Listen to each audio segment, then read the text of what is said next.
The Touchstone by Edith Wharton. Chapter 1. Professor Joslin, who, as our readers are doubtless aware, is engaged in writing the life of Mrs. Aubyn, asks us to state that he will be greatly indebted to any of the famous novelist friends who will furnish him with information concerning the period previous to her coming to England. Mrs. Aubyn had so few intimate friends, and consequently so few regular correspondents, that letters will be of special value. Professor Joslin's address is 10 Augusta Gardens, Kensington, and he begs us to say that he will promptly return any documents entrusted to him. Gleanard dropped the Spectator and sat looking into the fire. The club was filling up, but he still had to himself the small inner room with its darkening outlook down the rain-streaked prospect of Fifth Avenue. It was all dull and dismal enough, yet a moment earlier his boredom had been perversely tinged by a sense of resentment at the thought that, as things were going, he might in time have to surrender even the despised privilege of boring himself within those particular four walls. It was not that he cared much for the club, but that the remote contingency of having to give it up stood to him just then, perhaps by very reason of its insignificance and remoteness, for the symbol of his increasing abnegations, of that perpetual paring off that was gradually reducing existence to the naked business of keeping himself alive. It was the futility of his multiplied shifts and privations that made them seem unworthy of a high attitude, the sense that, however rapidly he eliminated the superfluous, his cleared horizon was likely to offer no nearer view of the one prospect toward which he strained. To give up things in order to marry the woman one loves is easier than to give them up without being brought appreciably nearer to such a conclusion. Through the open door he saw young Hollingsworth rise with a yawn from the ineffectual solace of a brandy and soda, and transport his purposeless person to the window. Gleanard measured his course with a contemptuous eye. It was so like Hollingsworth to get up and look out of the window, just as it was growing too dark to see anything. There was a man rich enough to do what he pleased, had he been capable of being pleased, yet barred from all conceivable achievement by his own impervious dullness, while a few feet off Gleanard, who wanted only enough to keep a decent coat on his back and a roof over the head of the woman he loved, Gleanard, who had sweated, toiled, denied himself for the scant measure of opportunity that his zeal would have converted into a kingdom, sat wretchedly calculating that, even when he had resigned from the club and knocked off his cigars and given up his Sundays out of town, he would still be no nearer to attainment. The Spectator had slipped to his feet, and as he picked it up, his eye fell again on the paragraph addressed to the friends of Mrs. Aubyn. He had read it for the first time with a scarcely perceptible quickening of attention. Her name had so long been public property that his eye passed it unseeingly, as the crowd in the street hurries without a glance by some familiar monument. Information concerning the period previous to her coming to England. The words were an evocation. He saw her again as she had looked at their first meeting, the poor woman of genius, with her long pale face and short-sighted eyes, softened a little by the grace of youth and inexperience, but so incapable even then of any hold upon the pulses. When she spoke, indeed she was wonderful, more wonderful perhaps than when later, to Gleanard's fancy at least, the consciousness of memorable things uttered seemed to take from even her most intimate speech the perfect bloom of privacy. It was in those earliest days, if ever, that he had come near loving her. though even then his sentiment had lived only in the intervals of its expression. Later, when to be loved by her had been a state to touch any man's imagination, the physical reluctance had inexplicably so overborne the intellectual attraction that the last years had been to both of them an agony of conflicting impulses. Even now, if in turning over old papers his hand had lit on her letters, the touch filled him with inarticulate misery. She had so few intimate friends that letters will be of special value. So few intimate friends! For years she had had but one who in the last years had requited her wonderful pages, her tragic outpourings of love, humility, and pardon, with the scant phrases by which a man evades the vulgarest of sentimental importunities. He'd been a brute, in spite of himself, and sometimes, now that the remembrance of her face had faded, and only her voice and words remained with him, he chafed at his own inadequacy, his stupid inability to rise to the height of her passion. His egoism was not of a kind to mirror its complacency in the adventure. To have been loved by the most brilliant woman of her day, and to have been incapable of loving her, seemed to him, in looking back, derisive evidence of his limitations, and his remorseful tenderness for her memory was complicated with a sense of irritation against her for having given him once for all the measure of his emotional capacity. It was not often, however, that he thus probed the past. The public, in taking possession of Mrs. Aubyn, had eased his shoulders of their burden. There was something fatuous in an attitude of sentimental apology toward a memory already classic. To reproach oneself for not having loved Margaret Aubyn was a good deal like being disturbed by an inability to admire the Venus of Milo. From her cold niche of fame, she looked down ironically enough on his self-flagellations. It was only when he came on something that belonged to her that he felt a sudden renewal of the old feeling, the strange dual impulse that drew him to her voice, but drove him from her hand, so that even now, at sight of anything she had touched, his heart contracted painfully. It happened seldom nowadays. Her little presents, one by one, had disappeared from his room, and her letters, kept from some unacknowledged puerile vanity in the possession of such treasures, seldom came beneath his hand.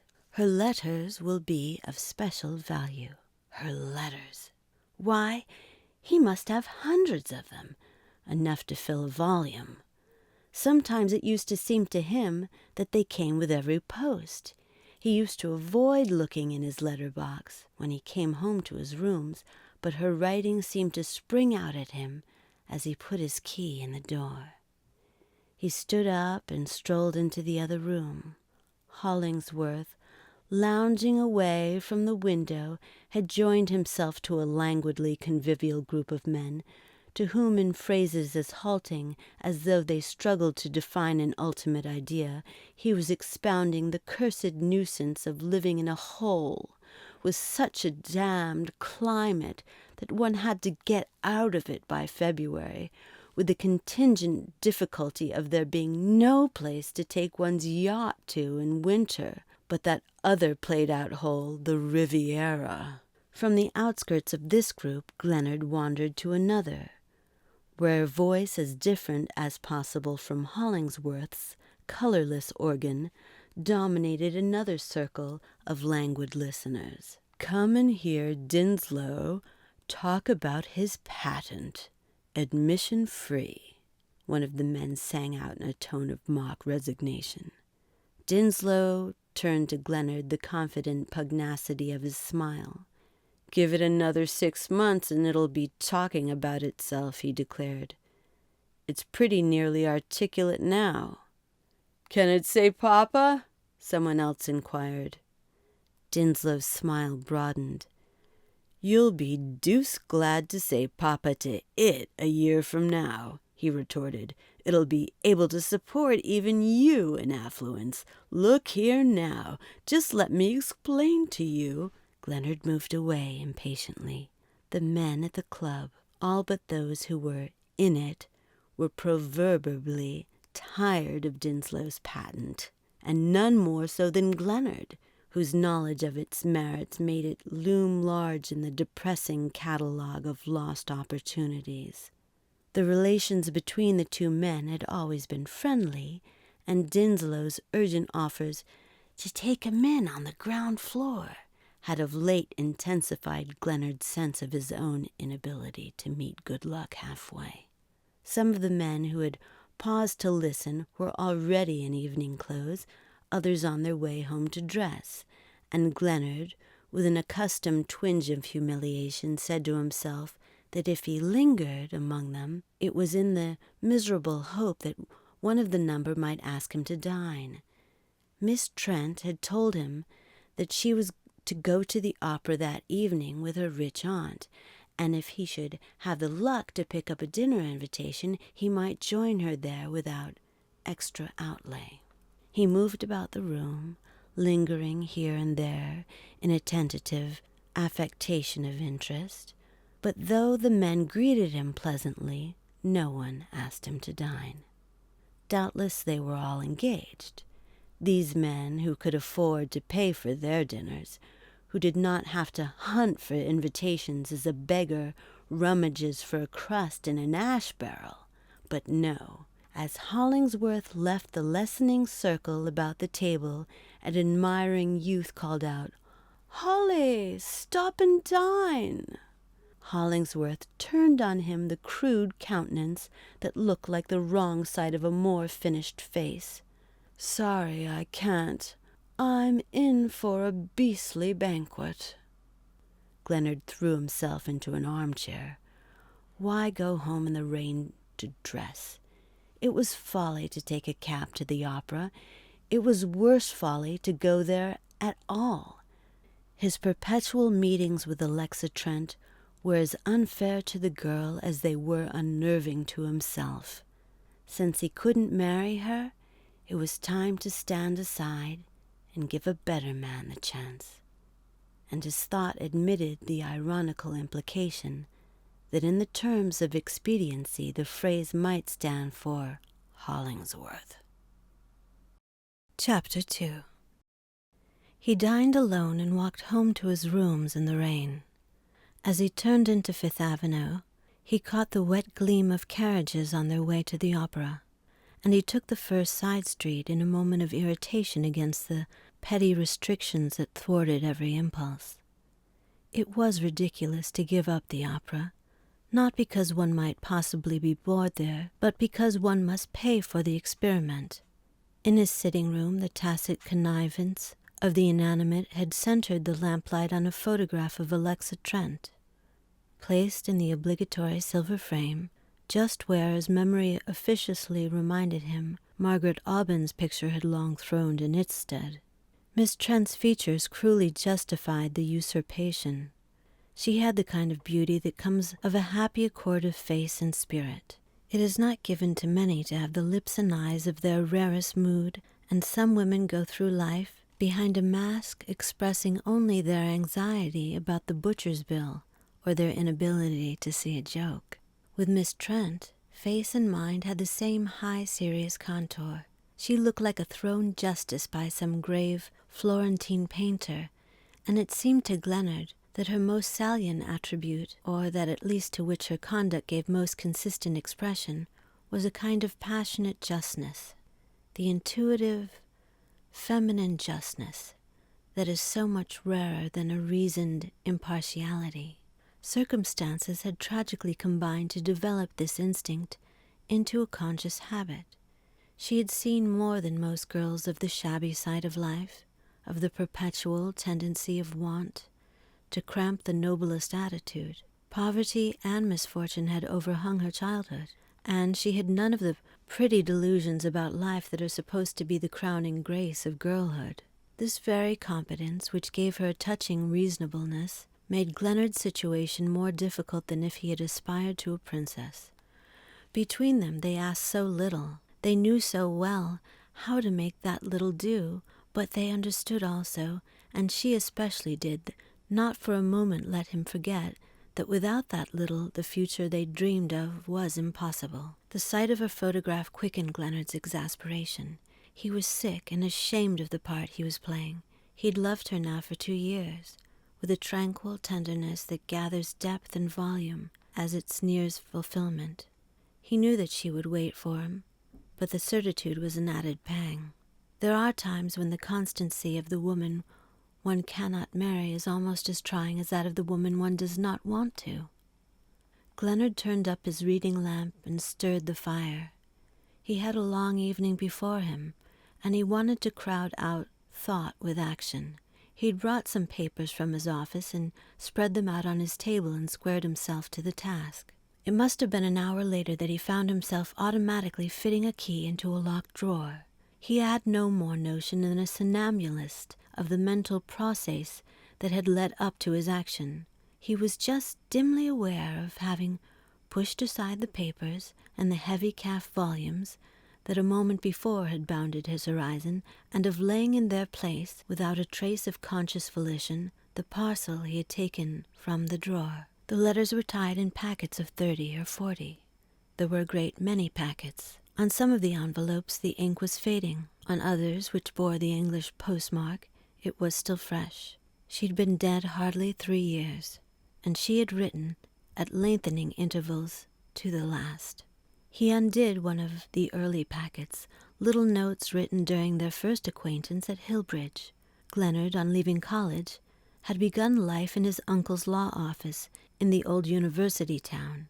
It was there that, at the house of her father, Professor Forth, he had first met the young lady, then chiefly distinguished for having, after 2 years of a conspicuously unhappy marriage, returned to the protection of the paternal roof. Mrs. Aubyn was at the time an eager and somewhat tragic young woman, of complex mind and undeveloped manners, whom her crude experience of matrimony had fitted out with a stock of generalizations that exploded like bombs in the academic air of Hillbridge. In her choice of husband, she had been fortunate enough, if the paradox be permitted, to light on one so signally gifted with the faculty of putting himself in the wrong that her leaving him had the dignity of a manifesto, made her, as it were, the spokeswoman of outraged wifehood. In this light she was cherished by that dominant portion of Hillbridge society which was least indulgent to conjugal differences, and which found a proportionate pleasure in being for once able to feast openly on a dish liberally seasoned with the outrageous. So much did this endear Mrs. Aubyn to the university ladies, that they were disposed from the first to allow her more latitude of speech and action than the ill-used wife was generally accorded in Hillbridge, where misfortune was still regarded as a visitation designed to put people in their proper place and make them feel the superiority of their neighbors.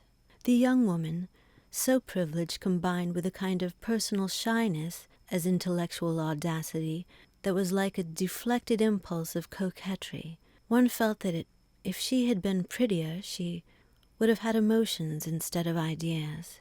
She was, in fact, even then, what she had always remained, a genius capable of the acutest generalizations, but curiously undiscerning where her personal susceptibilities were concerned. Her psychology failed her just when it serves most women, and one felt that her brains would never be a guide to her heart. Of all this, however, Glenard thought little in the first year of their acquaintance. He was at an age when all the gifts and graces are but so much undiscriminated food to the ravening egoism of youth. In seeking Mrs. Aubyn's company, he was prompted by an intuitive taste for the best as a pledge of his own superiority. The sympathy of the cleverest woman in Hillbridge was balm to his craving for distinction.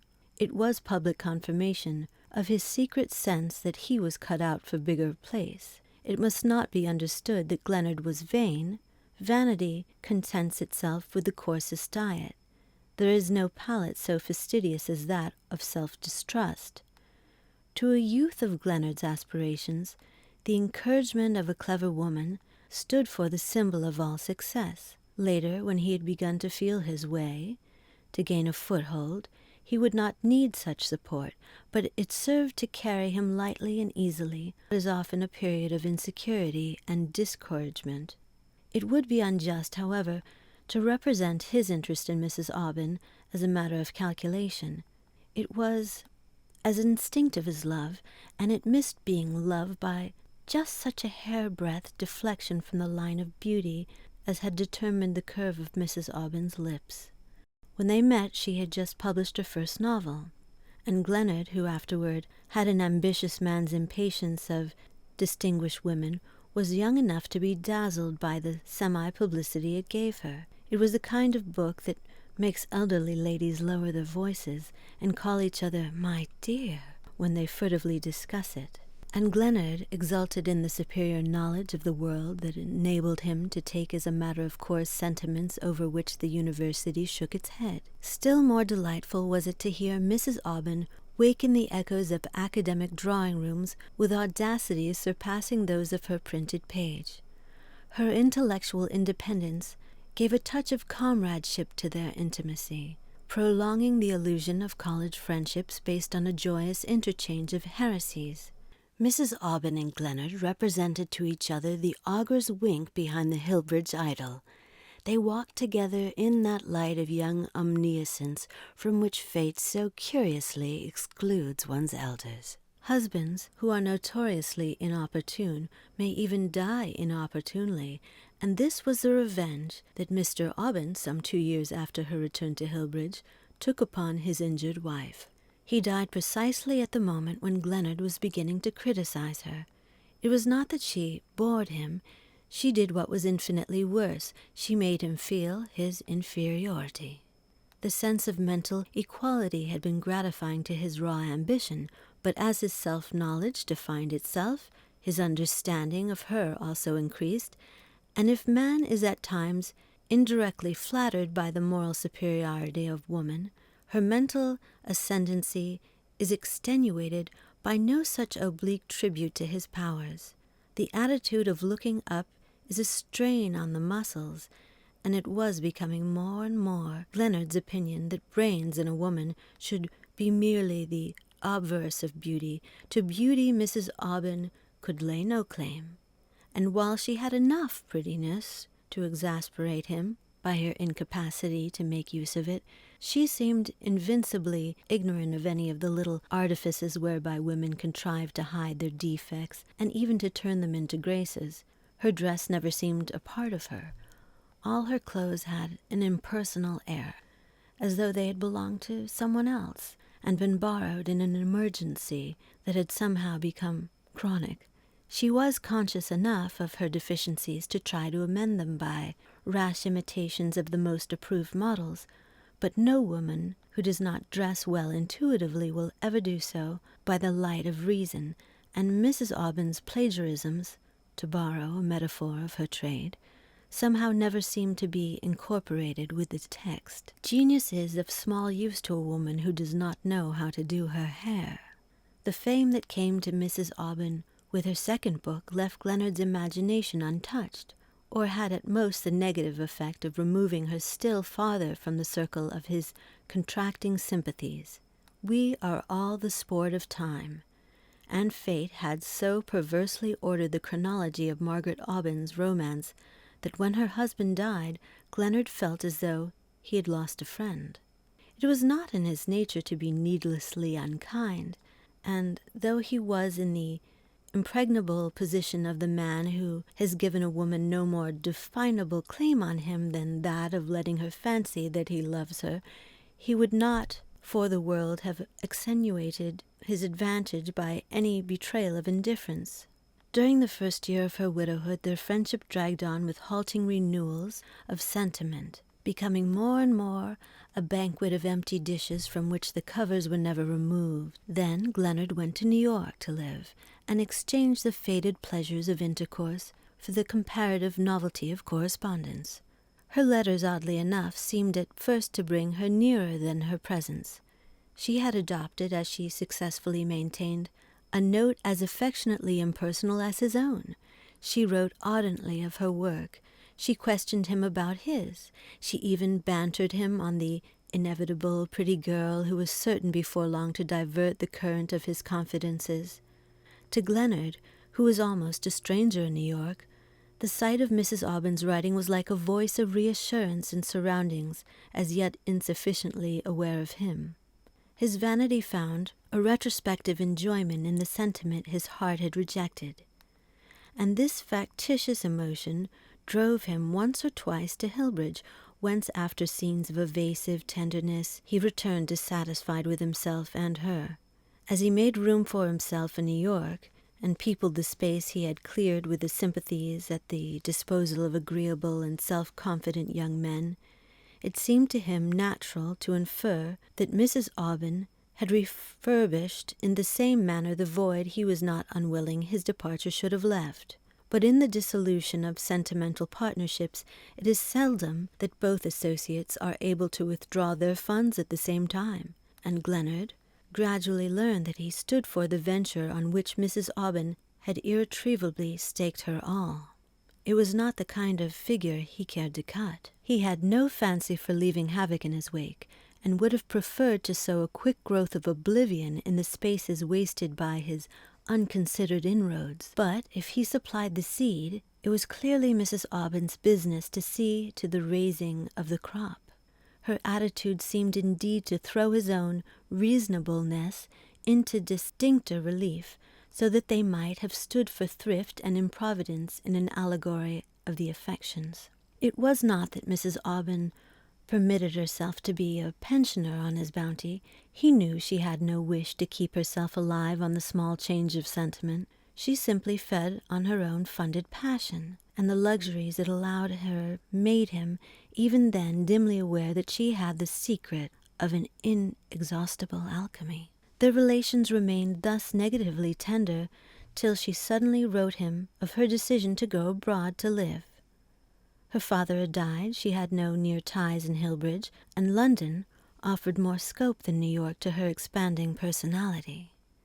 She was already famous, and her laurels were yet unharvested. For a moment the news roused Glenard to a jealous sense of lost opportunities. He wanted, at any rate, to reassert his power before she made the final effort of escape. They'd not met for over a year, but of course he could not let her sail without seeing her. She came to New York the day before her departure, and they spent its last hours together. Glenard had planned no course of action. He simply meant to let himself drift. They both drifted, for a long time, down the languid current of reminiscence. She seemed to sit passive, letting him push his way back through the overgrown channels of the past. At length she reminded him that they must bring their explorations to an end. He rose to leave, and stood looking at her with the same uncertainty in his heart. He was tired of her already. He was always tired of her. Yet he was not sure that he wanted her to go. "I may never see you again," he said, as though confidently appealing to her compassion. Her look enveloped him. "And I shall see you always. Always." "Why go, then?" escaped him. "To be nearer you," she answered. And the words dismissed him like a closing door. The door was never to reopen, but through its narrow crack, Glenard, as the years went on, became more and more conscious of an inextinguishable light directing its small ray toward the past, which consumed so little of his own commemorative oil. The reproach was taken from this thought by Mrs. Aubyn's gradual translation into terms of universality.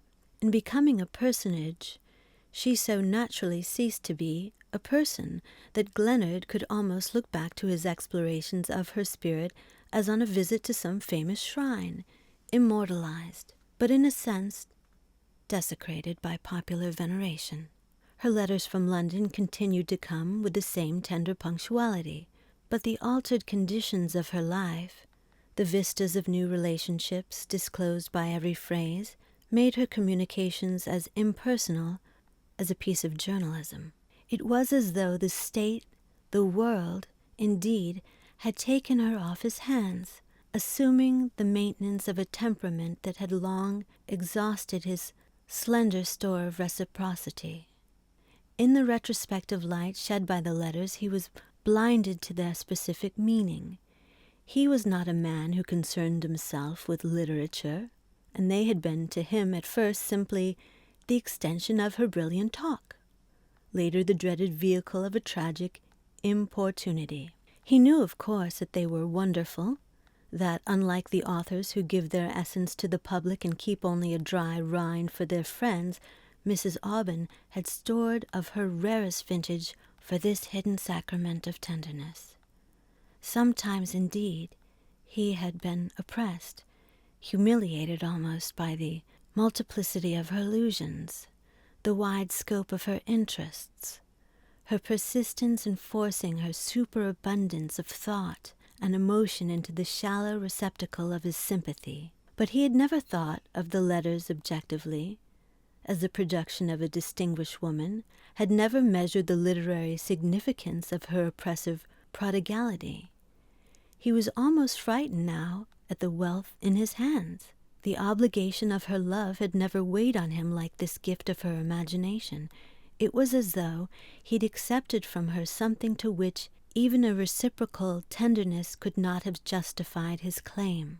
He sat a long time staring at the scattered pages on his desk, and in the sudden realization of what they meant he could almost fancy some alchemistic process, changing them to gold as he stared. He had the sense of not being alone in the room, of the presence of another self, observing from without the stirring of subconscious impulses that sent flushes of humiliation to his forehead. At length he stood up, and with the gesture of a man who wishes to give outward expression to his purpose, to establish, as it were, a moral alibi, swept the letters into a heap and carried them toward the grate. But it would have taken too long to burn all the packets. He turned back to the table and one by one fitted the pages into their envelopes. Then he tied up the letters and put them back into the locked drawer. Chapter 3. It was one of the laws of Glenard's intercourse with Miss Trent that he always went to see her the day after he had resolved to give her up. There was a special charm about the moments thus snatched from the jaws of renunciation, and his sense of their significance was on this occasion so keen that he hardly noticed the added gravity of her welcome. His feeling for her had become so vital a part of him that her nearness had the quality of imperceptibly readjusting his point of view, of making the jumbled phenomena of experience fall at once into a rational perspective. In this redistribution of values, the somber retrospect of the previous evening shrank to a mere cloud on the edge of consciousness. Perhaps the only service an unloved woman can render the man she loves is to enhance and prolong his illusions about her rival. It was the fate of Margaret Aubyn's memory to serve as a foil to Miss Trent's presence, and never had the poor lady thrown her successor into more vivid relief. Miss Trent had the charm of still waters that are felt to be renewed by rapid currents. Her attention spread a tranquil surface to the demonstrations of others. It was only in days of storm that one felt the pressure of the tides. This inscrutable composure was perhaps her chief grace in Glenard's eyes. Reserve, in some natures, implies merely the locking of empty rooms or the dissimulation of awkward encumbrances. But Miss Trent's reticence was to Glenard like the closed door to the sanctuary, and his certainty of divining the hidden treasure made him content to remain outside in the happy expectancy of the neophyte. "You didn't come to the opera last night," she began, in the tone that seemed always rather to record a fact than to offer a reflection on it. He answered with a discouraged gesture. "What was the use? We couldn't have talked." "Not as well as here," she assented. adding after a meditative pause, "As you didn't come, I talked to Aunt Virginia instead." "Ah," he returned, the fact being hardly striking enough to detach him from the contemplation of her hands, which had fallen, as was their wont, into an attitude full of plastic possibilities. One felt them to be hands that, moving only to some purpose, were capable of intervals of serene inaction. "We had a long talk," Miss Trent went on, and she waited again before adding, with the increased absence of stress that marked her graver communications, "Aunt Virginia wants me to go abroad with her." Gleannard looked up with a start. "Abroad? When?" "Now. Next month. To be gone 2 years." He permitted himself a movement of tender derision. "Does she really? Well, I want you to go abroad with me. For any number of years. Which offer do you accept?" "Only one of them seems to require immediate consideration," she returned with a smile. Gleannard looked at her again. "You're not thinking of it?" Her gaze dropped, and she unclasped her hands. Her movements were so rare that they might have been said to italicize her words. "Aunt Virginia talked to me very seriously. It will be a great relief to Mother and the others to have me provided for in that way for 2 years. I must think of that, you know." She glanced down at her gown, which, under a renovated surface, dated back to the first days of Gleannard's wooing. "I try not to cost much, but I do." "Good Lord," Gleannard groaned. They sat silent till at length she gently took up the argument. "As the eldest, you know, I'm bound to consider these things. Women are such a burden. Jim does what he can for Mother, but with his own children to provide for, it isn't very much. You see, we're all poor together." "Your aunt isn't. She might help your mother." "She does in her own way." "Exactly. That's the rich relation all over. You may be miserable in any way you like, but if you're to be happy, you must be so in her way, and in her old gowns." "I could be very happy in Aunt Virginia's old gowns," Miss Trent interposed. "Abroad, you mean?" "I mean, wherever I felt I was helping, and my going abroad will help." "Of course. I see that. And I see your considerateness in putting its advantages negatively." "Negatively?" "In dwelling simply on what the going will take you from, not on what it will bring you to. It means a lot to a woman, of course, to get away from a life like this." He summed up in a disparaging glance the background of indigent furniture. "The question is, how you'll like coming back to it." She seemed to accept the full consequences of his thought. "I only know I don't like leaving it." He flung back somberly. "You don't even put it conditionally, then?" Her gaze deepened. "On what?" He stood up and walked across the room. Then he came back and paused before her. "On the alternative of marrying me." The slow color, even her blushes seemed deliberate, rose to her lower lids. Her lips stirred, but the words resolved themselves into a smile, and she waited. He took another turn, with the thwarted step of the man whose nervous exasperation escapes through his muscles. "And to think that in 15 years I shall have a big practice." Her eyes triumphed for him. "In less." "The cursed irony of it. What do I care for the man I shall be then? It's slaving one's life away for a stranger." He took her hands abruptly. "You'll go to Cannes, I suppose, or Monte Carlo? I heard Hollingsworth say today that he meant to take his yacht over to the Mediterranean." She released herself. "If you think that I don't, I almost wish I did. It would be easier, and I mean," he broke off incoherently, "I believe your Aunt Virginia does, though. She somehow connotes Hollingsworth and the Mediterranean." He caught her hands again. "Alexa, if we could manage a little hole somewhere out of town—" "Could we?" she sighed, half yielding. "In one of those places where they make jokes about the mosquitoes," he pressed her. "Could you get on with one servant?" "Could you get on without varnished boots?" "Promise me you won't go then." What are you thinking of, Stephen? I don't know, he stammered, the question giving unexpected form to his intention.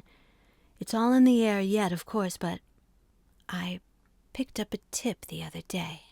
You're not speculating, she cried, with a kind of superstitious terror. Lord, no. This is a sure thing. I almost wish it wasn't. I mean, if I can work it. He had a sudden vision of the comprehensiveness of the temptation. If only he had been less sure of Dinslow. His assurance gave the situation the base element of safety. I don't understand you, she faltered. Trust me, instead. He adjured her with sudden energy, and turning on her abruptly, If you go, you go free, he concluded. She drew back, paling a little. Why do you make it harder for me? To make it easier for myself, he retorted. Chapter 4. The next afternoon, Gleannard, leaving his office earlier than usual, turned on his way home into one of the public libraries.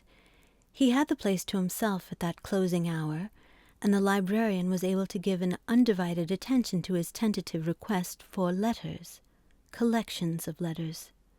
The librarian suggested Walpole. I meant women's letters. The librarian proffered Hannah More and Miss Martineau. Gleannard cursed his own inarticulateness. I mean letters to some one person, a man, their husband, or... Ah, said the inspired librarian, Eloise and Abelard. Well, something a little nearer, perhaps, said Gleannard with lightness. Didn't Mérimée? The lady's letters in that case were not published. Of course not, said Gleannard, vexed at his blunder. There are George Sand's letters to Flaubert. Ah, Gleannard hesitated. Were they... He chafed at his own ignorance of the sentimental bypaths of literature. If you want love letters, perhaps some of the French 18th century correspondences might suit you better. Mademoiselle Ezy or Madame de Sabran? But Gleannard insisted. I want something modern, English or American. I want to look something up, he lamely concluded. The librarian could only suggest George Sand. Well, give me some of the French things then, and I'll have Mérimée's letters. It was the woman who published them, wasn't it? He caught up his armful, transferring it out on the doorstep to a cab which carried him to his rooms. He dined alone, hurriedly, at a small restaurant nearby, and returned at once to his books. Late that night, as he undressed, he wondered what contemptible impulse had forced from him his last words to Alexa Trent. It was bad enough to interfere with the girl's chances by hanging about her to the obvious exclusion of other men, but it was worse to seem to justify his weakness by dressing up the future in delusive ambiguities. He saw himself sinking from depth to depth of sentimental cowardice in his reluctance to renounce his hold on her, and it filled him with self-disgust to think that the highest feeling of which he supposed himself capable was blent with such base elements. His awakening was hardly cheered by the sight of her writing. He tore her note open and took in the few lines. She seldom exceeded the first page, with the lucidity of apprehension that is the forerunner of evil. My aunt sails on Saturday, and I must give her my answer the day after tomorrow. Please don't come till then. I want to think the question over by myself. I know I ought to go. Won't you help me to be reasonable? It was settled then. Well, he would help her to be reasonable. He wouldn't stand in her way. He would let her go. For 2 years he had been living some other, luckier man's life. The time had come when he must drop back into his own. He no longer tried to look ahead, to grope his way through the endless labyrinth of his material difficulties. A sense of dull resignation closed in on him like a fog. "Hello, Gleannard," a voice said, as an electric car late that afternoon dropped him at an uptown corner. He looked up and met the interrogative smile of Barton Flamel. who stood on the curbstone watching the retreating car with the eye of a man philosophic enough to remember that it will be followed by another. Gleanard felt his usual impulse of pleasure at meeting Flamel, but it was not in this case curtailed by the reaction of contempt that habitually succeeded it. Probably even the few men who had known Flamel since his youth could have given no good reason for the vague mistrust that he inspired. Some people are judged by their actions, others by their ideas, and perhaps the shortest way of defining Flamel is to say that his well-known leniency of view was vaguely divined to include himself. Simple minds may have resented the discovery that his opinions were based on his perceptions, but there was certainly no more definite charge against him than that implied in the doubt as to how he would behave in an emergency, and his company was looked upon as one of those mildly unwholesome dissipations to which the prudent may occasionally yield.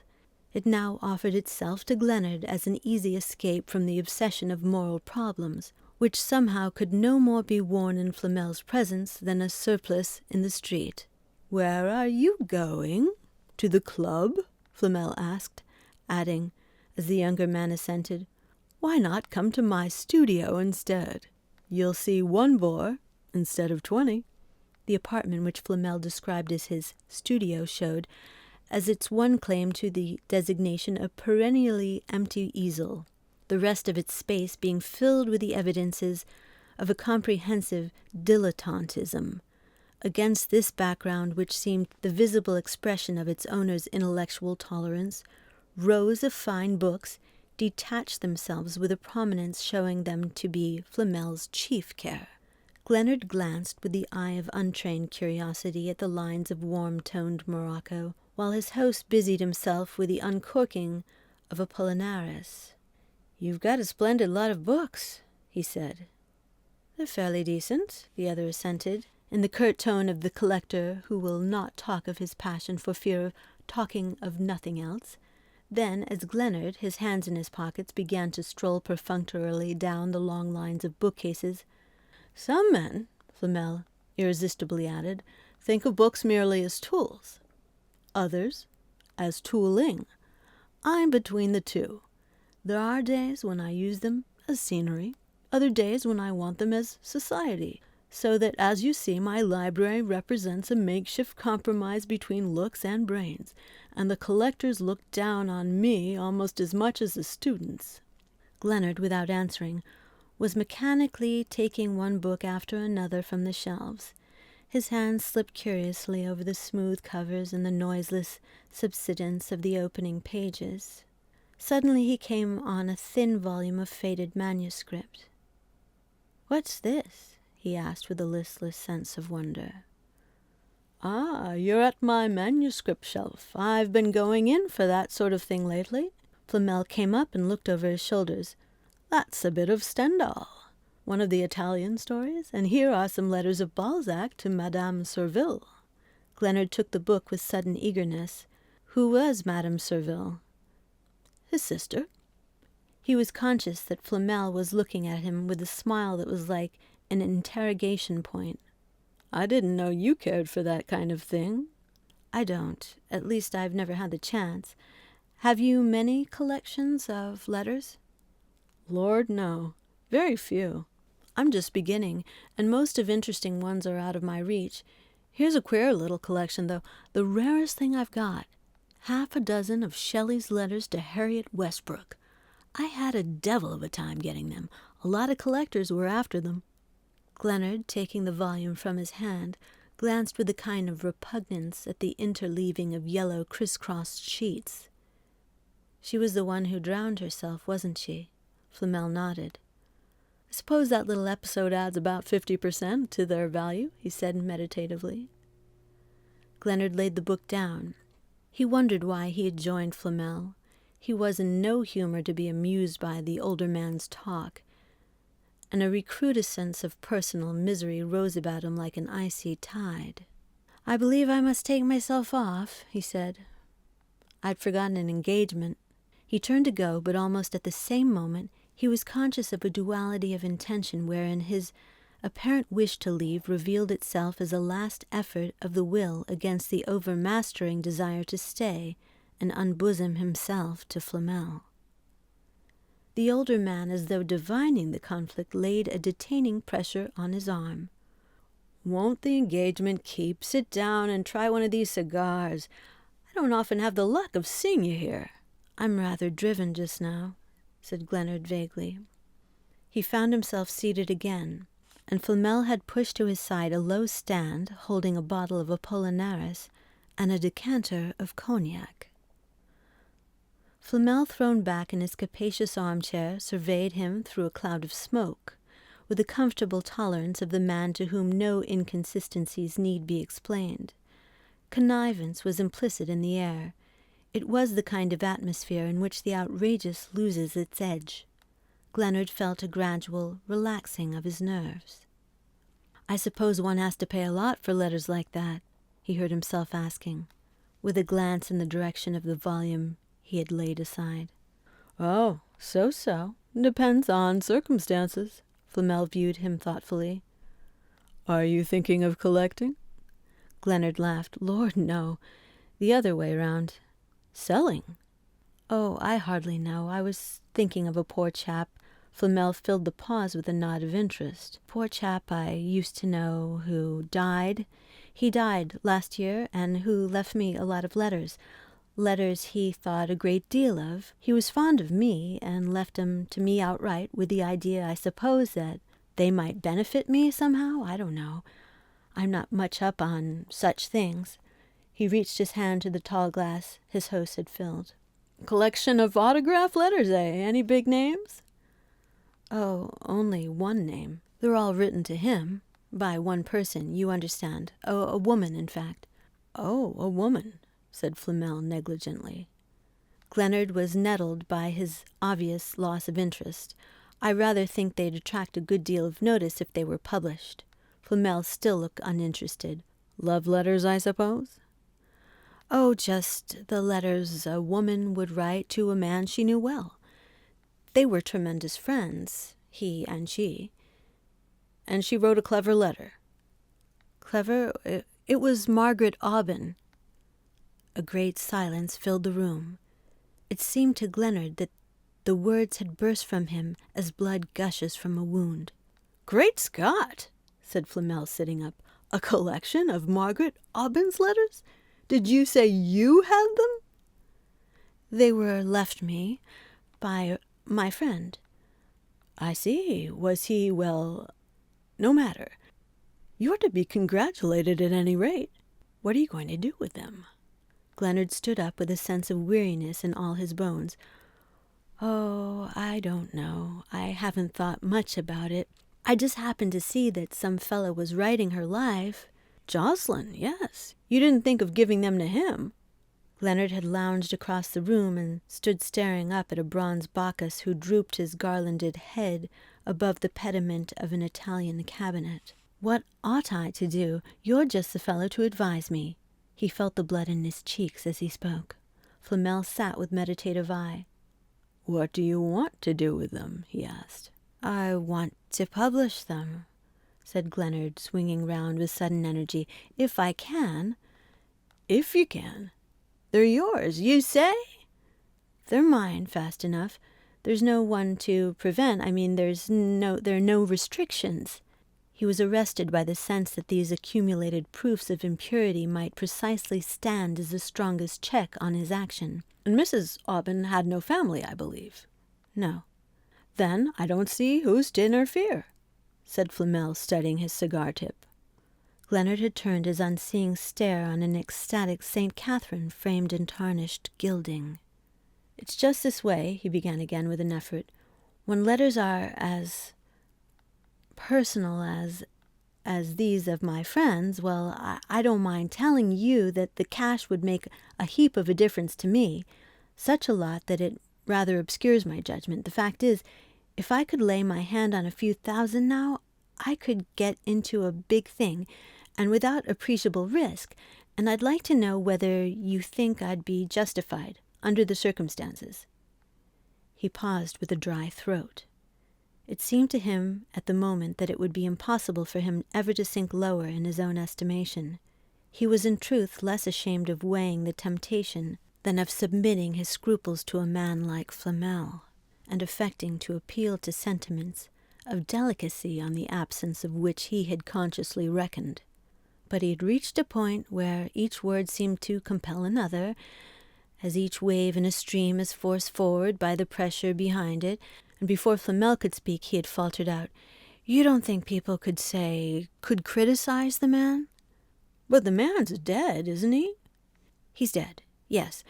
But can I assume the responsibility without—" Flamel hesitated, and almost immediately Glenard's scruples gave way to irritation. If at this hour Flamel were to affect an inopportune reluctance, the older man's answer reassured him. "Why need you assume any responsibility? Your name won't appear, of course, and as to your friends, I don't see why his should either. He wasn't a celebrity himself, I suppose?" No. "Then the letters can be addressed to Mr. Blank. Doesn't that make it all right?" Glenard's hesitation revived. "For the public, yes. But I don't see that it alters the case for me. The question is, ought I to publish them at all?" "Of course you ought to." Flamel spoke with invigorating emphasis. "I doubt if you'd be justified in keeping them back. Anything of Margaret Aubyn's is more or less public property by this time. She's too great for any one of us. I was only wondering how you could use them to the best advantage.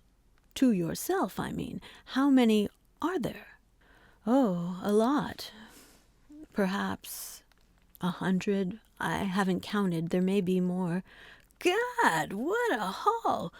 When were they written?" "I don't know. That is, they corresponded for years. What's the odds?" He moved toward his hat with a vague impulse of flight.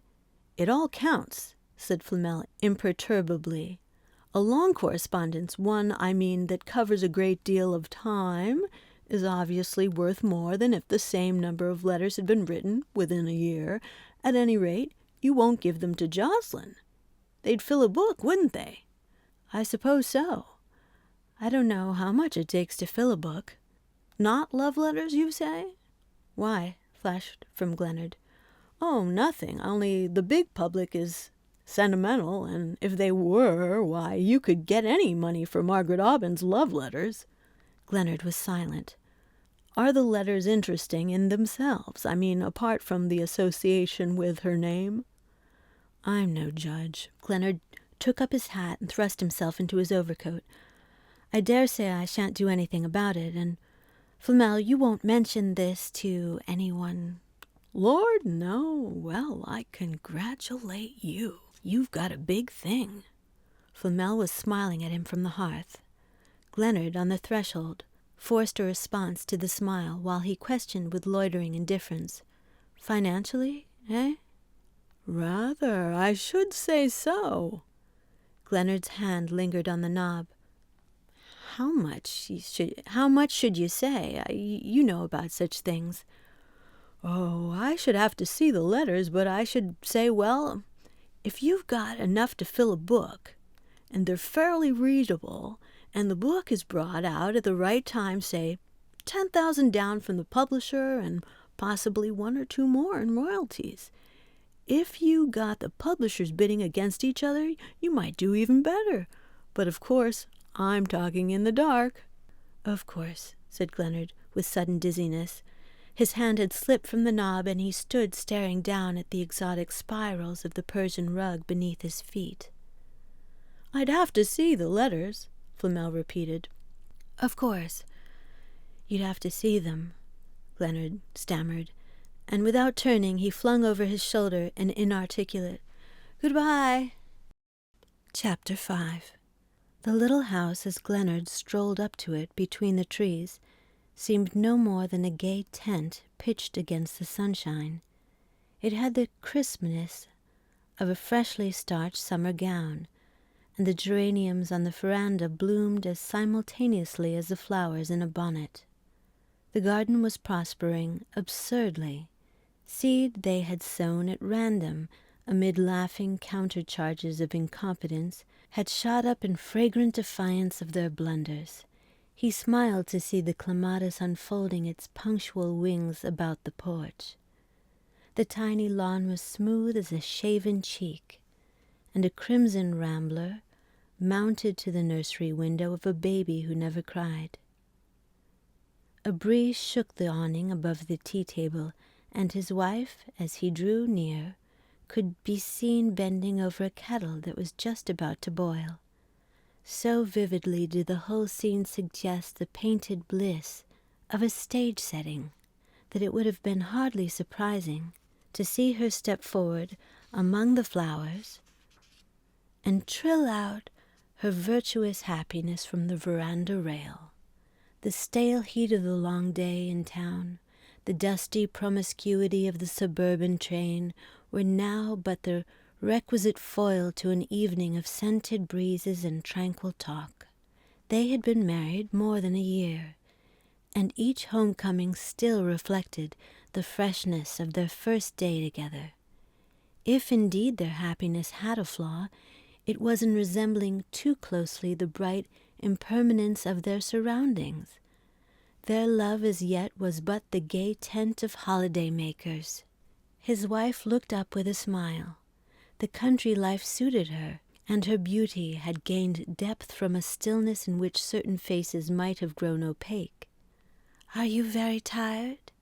she asked, pouring his tea. "Just enough to enjoy this." He rose from the chair in which he had thrown himself and bent over the tray for his cream. "You've had a visitor?" he commented, noticing a half-empty cup beside her own. "Only Mr. Flamel," she said indifferently. "Flamel? Again?" She answered without show of surprise. "He left just now. His yacht is down at Laurel Bay, and he borrowed a trap of the Dreshams to drive over here." Glenard made no comment, and she went on, leaning her head back against the cushions of her bamboo seat. "He wants us to go for a sail with him next Sunday." Glenard meditatively stirred his tea. He was trying to think of the most natural and unartificial thing to say, and his voice seemed to come from the outside, as though he were speaking behind a marionette. "Do you want to?" "Just as you please," she said compliantly. No affectation of indifference could have been as baffling as her compliance. Glenard of late was beginning to feel that the surface which, a year ago, he had taken for a sheet of clear glass might after all be a mirror reflecting merely his own conception of what lay behind it. "Do you like Flamel?" he suddenly asked, to which, still engaged with her tea, she returned the feminine answer, "I thought you did." "I do, of course," he agreed, vexed at his own incorrigible tendency to magnify Flamel's importance by hovering about the topic. "A sail would be rather jolly. Let's go." She made no reply, and he drew forth the rolled-up evening papers, which he had thrust into his pocket on leaving the train. As he smoothed them out, his own countenance seemed to undergo the same process. He ran his eye down the list of stocks, and Flamel's importunate personality receded behind the rows of figures pushing forward into notice like so many bearers of good news. Glenard's investments were flowering like his garden. The driest shares blossomed into dividends, and a golden harvest awaited his sickle. He glanced at his wife with the tranquil air of a man who digests good luck as naturally as the dry ground absorbs a shower. "Things are looking uncommonly well. I believe we shall be able to go to town for 2 or 3 months next winter if we can find something cheap." She smiled luxuriously. It was pleasant to say with an air of balancing relative advantages, "Really, on the baby's account, I shall be almost sorry, but if we do go, there's Kate Erskine's house. She'll let us have it for almost nothing." "We'll write her about it," he recommended, his eye traveling on in search of the weather report. He had turned to the wrong page, and suddenly a line of black characters leapt out at him, as from an ambush. "Margaret Aubyn's letters. 2 volumes. Out today. First edition of 5,000 sold out before leaving the press. Second edition ready next week. The book of the year." He looked up stupidly. His wife still sat with her head thrown back, her pure profile detached against the cushions. She was smiling a little over the prospect his last words had opened. Behind her head shivers of sun and shade ran across the striped awning. A row of maples and a privet hedge hid their neighbors' gables, giving them undivided possession of their leafy half-acre. And life, a moment before, had been like their plot of ground, shut off, hedged in from importunities, impenetrably his and hers. Now it seemed to him that every maple leaf, every privet bud, was a relentless human gaze, pressing close upon their privacy. It was as though they sat in a brightly lit room, uncurtained from a darkness full of hostile watchers. His wife still smiled, and her unconsciousness of danger seemed in some horrible way to put her beyond the reach of rescue. He had not known that it would be like this. After the first odious weeks spent in preparing the letters for publication, in submitting them to Flamel, and in negotiating with the publishers, the transaction had dropped out of his consciousness into that unvisited limbo to which we relegate the deeds we would rather not have done but have no notion of undoing. From the moment he had obtained Miss Trent's promise not to sail with her aunt, he had tried to imagine himself irrevocably committed. After that, he argued, his first duty was to her. She had become his conscience. The sum obtained from the publishers by Flamel's adroit manipulations and opportunely transferred to Dinslow's successful venture already yielded a return which, combined with Glenard's professional earnings, took the edge of compulsion from their way of living, making it appear the expression of a graceful preference for simplicity. It was the mitigated poverty which can subscribe to a review or two and have a few flowers on the dinner table. And already in a small way Glenard was beginning to feel the magnetic quality of prosperity. Clients who had passed his door in the hungry days sought it out now that it bore the name of a successful man. It was understood that a small inheritance, cleverly invested, was the source of his fortune, and there was a feeling that a man who could do so well for himself was likely to know how to turn over other people's money. But it was the more intimate reward of his wife's happiness that Glenard tasted the full flavor of success. Coming out of conditions so narrow that those he offered her seemed spacious, she fitted into her new life without any of those manifest efforts at adjustment that are as sore to a husband's pride as the critical rearrangement of the bridal furniture. She had given him, instead, the delicate pleasure of watching her expand like a sea creature restored to its element, stretching out the atrophied tentacles of girlish vanity and enjoyment to the rising tide of opportunity. And somehow, in the windowless inner cell of his consciousness, where self-criticism cowered, Glenard's course seemed justified by its merely material success. How could such a crop of innocent blessedness have sprung from tainted soil? Now he had the injured sense of a man entrapped into a disadvantageous bargain. He had not known it would be like this, and a dull anger gathered at his heart. Anger against whom? Against his wife for not knowing what he suffered? Against Flamel for being the unconscious instrument of his wrongdoing? Or against that mute memory to which his own act had suddenly given a voice of accusation? Yes, that was it. And his punishment henceforth would be the presence, the unescapable presence of the woman he had so persistently evaded. She would always be there now.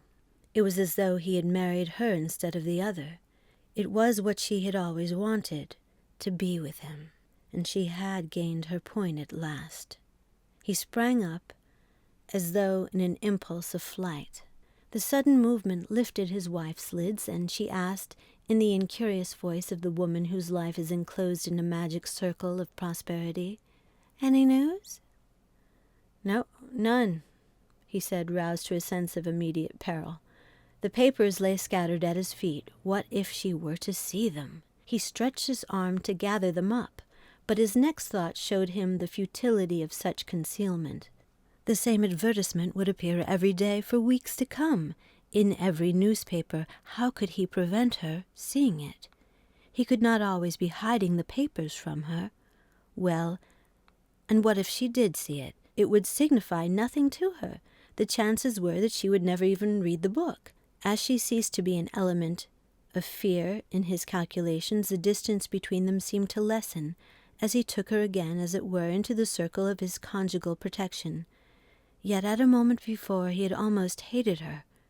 He laughed aloud at his senseless terrors. He was off his balance, decidedly. "What are you laughing at?" she asked. He explained elaborately that he was laughing at the recollection of an old woman in the train, an old woman with a lot of bundles who couldn't find her ticket, but somehow in the telling the humor of the story seemed to evaporate, and he felt the conventionality of her smile. He glanced at his watch. "Isn't it time to dress?" She rose with serene reluctance. "It's a pity to go in. The garden looks so lovely." They lingered side by side, surveying their domain. There was not space in it at this hour for the shadow of the elm tree in the angle of the hedge. It crossed the lawn, cut the flower border in two, and ran up the side of the house to the nursery window. She bent to flick a caterpillar from the honeysuckle.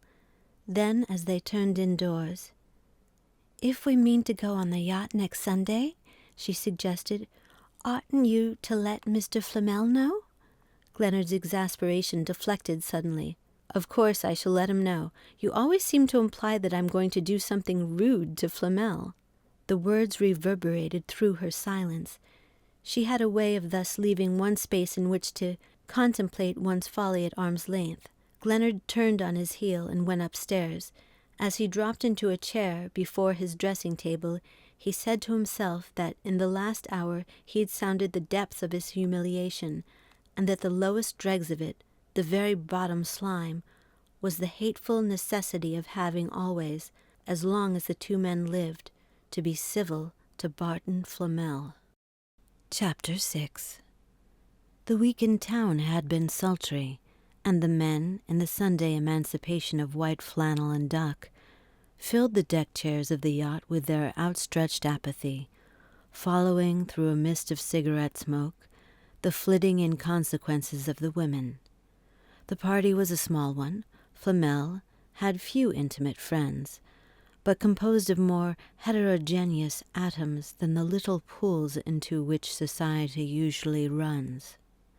The reaction from the chief episode of his earlier life had bred in Glenard an uneasy distaste for any kind of personal saliency.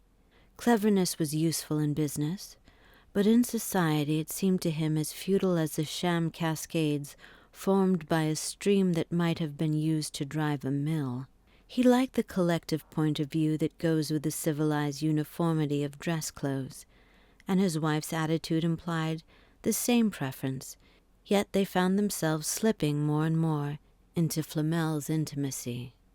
Alexa had once or twice said that she enjoyed meeting clever people, but her enjoyment took the negative form of a smiling receptivity, and Glenard felt a growing preference for a kind of people who have their thinking done for them by the community. Still, the deck of the yacht was a pleasant refuge from the heat on shore, and his wife's profile, serenely projected against the changing blue, lay on his retina like a cool hand on the nerves. He'd never been more impressed by the kind of absoluteness that lifted her beauty above the transient effects of other women, making the most harmonious face seem an accidental collocation of features. The ladies who directly suggested this comparison were of a kind accustomed to take similar risks with more gratifying results. Mrs. Armiger had in fact long been the triumphant alternative of those who couldn't see Alexa Glenard's looks, and Mrs. Touchette's claims to consideration were founded on that distribution of effects which is the wonder of those who admire a highly cultivated country. The third lady of the trio, which Glenard's fancy had put to such unflattering uses, was bound by circumstances to support the claims of the other two. This was Mrs. Dresham, the wife of the editor of the Radiator. Mrs. Dresham was a lady who had rescued herself from social obscurity by assuming the role of her husband's exponent and interpreter, and Dresham's leisure being devoted to the cultivation of remarkable women, his wife's attitude committed her to the public celebration of their remarkableness. For the conceivable tedium of this duty, Mrs. Dresham was repaid by the fact that there were people who took her for a remarkable woman, and who in turn probably purchased similar distinction with the small change of her reflected importance. As to the other ladies of the party, they were simply the wives of some of the men, the kind of women who expect to be talked to collectively and to have their questions left unanswered. Mrs. Armiger, the latest embodiment of Dresham's instinct for the remarkable, was an innocent beauty who for years had distilled dullness among a set of people now self-condemned by their inability to appreciate her. Under Dresham's tutelage she had developed into a thoughtful woman who read his leaders in the Radiator and bought the work he recommended. When a new book appeared, people wanted to know what Mrs. Armiger thought of it, and a young gentleman who had made a trip in Touraine had recently inscribed to her the wide-margined result of his explorations. Leaning back with his head against the rail and a slit of fugitive blue between his half-closed lids, vaguely wished she wouldn't spoil the afternoon by making people talk, though he reduced his annoyance to the minimum by not listening to what was said, latent irritation against the general futility of words. His wife's gift of silence seemed to him the most vivid commentary on the clumsiness of speech as a means of intercourse, and his eyes had turned to her in renewed appreciation of this finer faculty, when Mrs. Armiger's voice abruptly brought home to him the underrated potentialities of language. "You've read them, of course, Mrs. Glenard?" he heard her ask, and in reply to Alexa's vague interrogation, "Why, the Aubyn letters. It's the only book people are talking of this week." Mrs. Dresham immediately saw her advantage. "You haven't read them? How very extraordinary! As Mrs. Armiger says, the book's in the air. One breathes it in like influenza." Glenard sat motionless, watching his wife. "Perhaps it hasn't reached the suburbs yet," she said with her unruffled smile. "Oh, do let me come to you then," Mrs. Touchette cried. "Anything for a change of air. I'm positively sick of the book, and I can't put it down. Can't you sail us beyond its reach, Mr. Flamel?" Flamel shook his head. "Not even with this breeze. Literature travels faster than steam nowadays, and the worst of it is that we can't any of us give up reading. It's as insidious as a vice and as tiresome as a virtue." "I believe it is a vice, almost, to read such a book as the letters," said Mrs. Touchette. "It's the woman's soul absolutely torn up by the roots, her whole self laid bare, and to a man who evidently didn't care, who couldn't have cared. I don't mean to read another's line. It's too much like listening at a keyhole." "But if she wanted it published?" "Wanted it? How do we know she did? Why, I heard she'd left the letters to the man, whoever he is, with directions that they should be published after his death." "I don't believe it," Mrs. Touchette declared. "He's dead then, is he?" one of the men asked. "Why, you don't suppose if he were alive he could ever hold up his head again with these letters being read by everybody," Mrs. Touchette protested. "It must have been horrible enough to know they'd been written to him, but to publish them, no man could have done it, and no woman could have told him to." "Oh, come, come," Dresham judiciously interposed. "After all, they're not love letters." "No, that's the worst of it. They're unlove letters," Mrs. Touchette retorted. "Then obviously she needn't have written them, whereas the man, the poor devil, could hardly help receiving them. Perhaps he counted on the public to save him the trouble of reading them." said young Hartley, who was in the cynical stage. Mrs. Armiger turned her reproachful loveliness to Dresham. "From the way you defend him, I believe you know who it is." Everyone looked at Dresham, and his wife smiled with the superior air of the woman who is in her husband's professional secrets. Dresham shrugged his shoulders. "What have I said to defend him?" "You called him a poor devil. You pitied him." "A man who could let Margaret Aubyn write to him in that way? Of course I pity him." "Then you must know who it is," cried Mrs. Armiger, with a triumphant air of penetration. Hartley and Flamel laughed, and Dresham shook his head. "No one knows, not even the publishers, so they tell me at least." "So they tell you to tell us," Hartley astutely amended, and Mrs. Armiger added, with the appearance of carrying the argument a point further, "But even if he's dead and she's dead, somebody must have given the letters to the publishers." "A little bird, probably," said Dresham, smiling indulgently on her deduction. "A little bird of prey, then. A vulture, I should say," another man interpolated.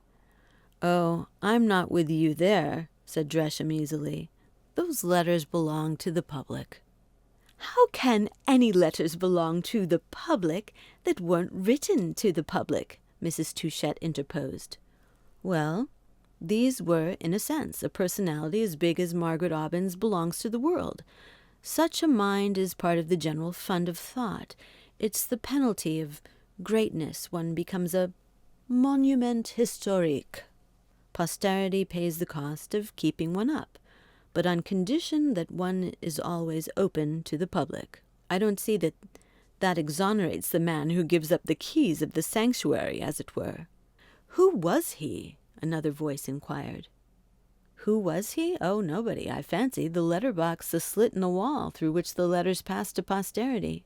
"But she never meant them for posterity." "A woman shouldn't write such letters if she doesn't mean them to be published." "She shouldn't write them to such a man," Mrs. Touchette scornfully corrected.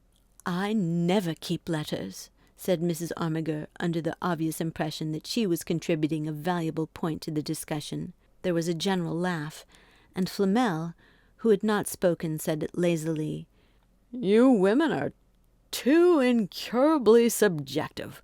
I venture to say that most men would see in those letters merely their immense literary value, their significance as documents.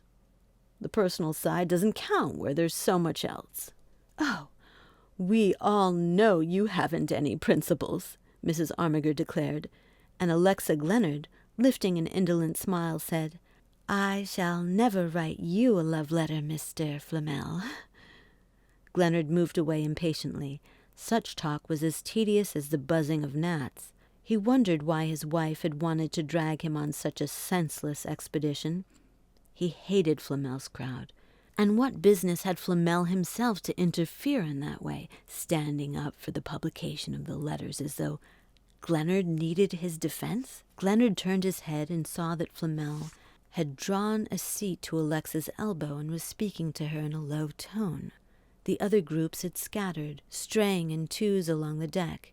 It came over Gleanard that he should never again be able to see Flamel speaking to his wife without the sense of sick mistrust that now loosened his joints.